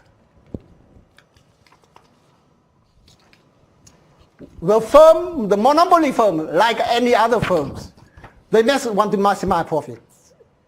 And the way they do it, that they choose the quantity to produce where marginal revenue equal to marginal cost. Okay, that's the way firm does in order to maximize its profit. Okay? Why? Marginal revenue equal to marginal cost. Why? Why when marginal revenue equal to marginal cost, the firm's profit is maximized? Because what is the marginal revenue? Marginal revenue is the revenue, the additional revenue that firm get when they produce an additional product. One more product, then how much more they can produce. That is the marginal revenue. What is the marginal cost? The additional cost that firm had to pay to produce one additional product. Typically is the case. Okay? So let us assume that marginal revenue is greater than marginal cost. What happened? If I produce one additional product, the additional revenue I get is larger than the additional cost. So I have the incentive to produce more. Right? So in this case here, the firm will have all the incentive to increase quantity. So there's no equilibrium here. If marginal revenue is less than marginal cost, what happens? If I produce one additional product, what happens? The revenue I get is less than the additional cost I had to pay. I have no incentive to produce more. So in this case here, we talk about firm having the incentive to produce less. So in the end, this is when only when we have this, the firm is maximized. So in this case here, what I show you here, the firm you choose QM where the marginal revenue equal to marginal cost, which is downwards upward sloping. So the firm we produce here, that's QM. Okay, and this is the average total cost, and this is at this QM, it can send at the price PM. Okay, because QM, consumer are willing to pay PM. Okay, but if the firm produce QM, this is what? This rectangle here, total cost. So what happened is the highlighted area is profit. So what I want to show you here is that in monopoly, the firm has some profit, economic profit, positive. Okay? And if you compare to perfect competition here is that, if you have here, so here is on the left is monopoly, we talk about QM, which is less than Q perfect competition here, and price is higher. Okay? Perfect competition here, demand and supply intersect, and that determine the price. Here, because the firm is the only producer, and it can influence the price. It has incentive to produce where it has the largest profit. And it produces QM less than QP. So we will do the welfare analysis, and you can see that because of that, if you compare perfect competition to monopoly, then we see that there's some dead weight on. Okay, they correspond to this area. Okay? Think about that at home, consumer surplus, producer surplus, and you see that the difference is this rectangle, okay, this triangle. Okay? But remember, even if monopolies, in case of monopoly, the welfare is less, but what happened to the producer surplus? It's larger for producer. Okay? So if you think about firms or some firm, monopoly firm having, can influence the voting process, okay, can influence the law, that is that case you see that there may be monopoly in, in some economies, okay? Okay. So I think I would like to stop here because it's quite late now. But just to summarize everything, you need to form a group, talk to each other, okay, and find a topic. I will go home, go back to the office, and I think this may be too late, but tomorrow morning I will try to open the group list so that you can register, okay? Make sure that you start forming your group right now. Okay? If you have any questions, please ask. I'm still here. If you have questions other than that, have a good day, okay? Have a good trimester. Thank you very much.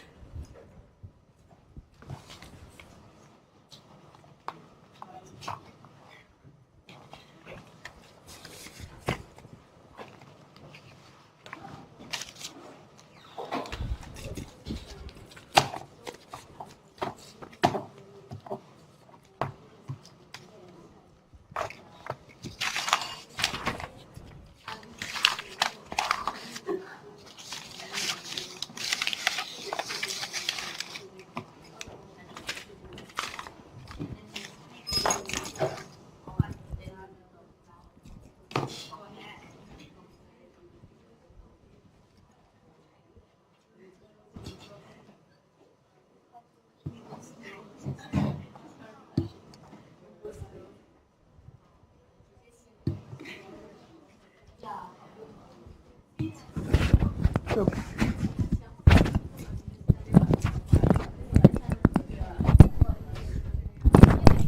Okay? Good, good. Thank you. Please ask. Okay, you have questions.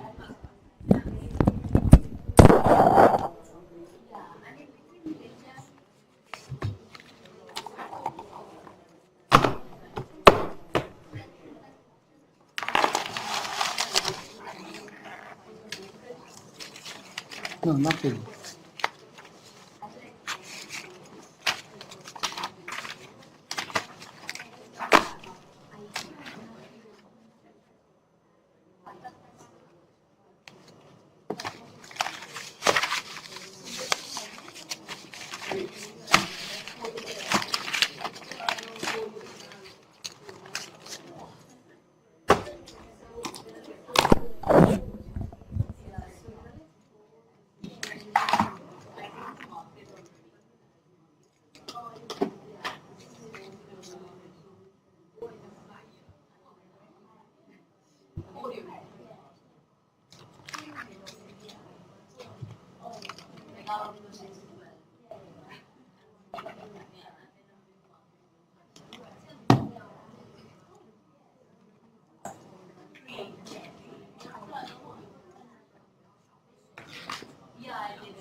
See you. Have a good one.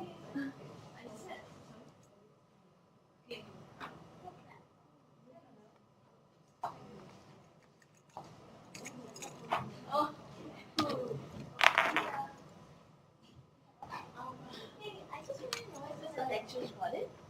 Yes, yes. It was off whole time. Pardon? It wasn't on. No, I think it's on now. Oh, on that? Oh, cool. Yeah. I saw that it wasn't, the light wasn't on, so I thought maybe it's not recorded. Oh, yeah, it did. I just stopped it because when I say that okay, goodbye, then I Oh, stop yeah. it. But it was recorded Oh, because as cloud student. yeah. So certainly I want to make sure that it's recorded. Thank you. I wanted to know that do you have any prescribed next week? Oh no, there's a reader I will make available again for each week, but no, because we cover different topics. Yeah, agree. There's no textbook. So we'll have additional readings for each week. When the most important reading is lecture slides, Okay. and then I think that some reading is needed. Because why I'm asking is it will be easy for us to get down topics for the research Yeah. if we have additional readings. Because once we go through the reading and then the resources, then it will be easy to figure out a topic. Yeah, I agree, but Because everything is like so vast, getting a topic will be really difficult. I think have you read the guide, assessment guide? I have. And then I think have this kind of slide that I just made available on the research Yes, method yes, and yes. PPT analysis. That also have. Yeah. Yeah. And I went through the web link for the Deakin portal where the previous Yeah, year. but remember there's some difference between this year and last year. Okay. Yeah, it gives you some suggestions. Yeah. For example, this year I asked you to they have to collect the data to do some kind of regression analysis. Okay. Yeah. So, yeah. But last year, some not all students, not all. Okay. This year, it's that's why this year I spend more time about regression. Yeah. For those who don't know. The economic side of it, the statistics. Or something. Yeah. But nowadays you have to learn how to do that. Alright. So that's what I was just wondering. If have like additional readings, then we would have figured out, because as you said, we can't have a simple topic. I mean, like usual ones, we have to figure out a better topic. So that's what I was wondering, if we had additional readings, then along with the learning resources, if like some idea would have come up for the topic. That's what I was just wondering. Yeah, we have reading, but I'm not sure we have reading that in my head. Because, because here this is the background of students in this unit is very diverse. True. Some in accounting, some in finance, some Yeah. in even in law. Yeah, They yeah. took this unit. That's why some have to catch up, some don't. So, and they can choose a topic that they know. So they don't need to choose an economics Topic. topic Yeah. or finance. Yeah. They choose another, but this should be something quantitative. Okay. Yeah. So I open to that. That's why I don't, I just give some guide, but I don't want to, be very Emphasize. specific about that because I can't. Yeah. Yes. But this book, I need to think about what I make available to in gravity. Yeah. Okay? Yeah. Okay? Thank you. Thank you for asking.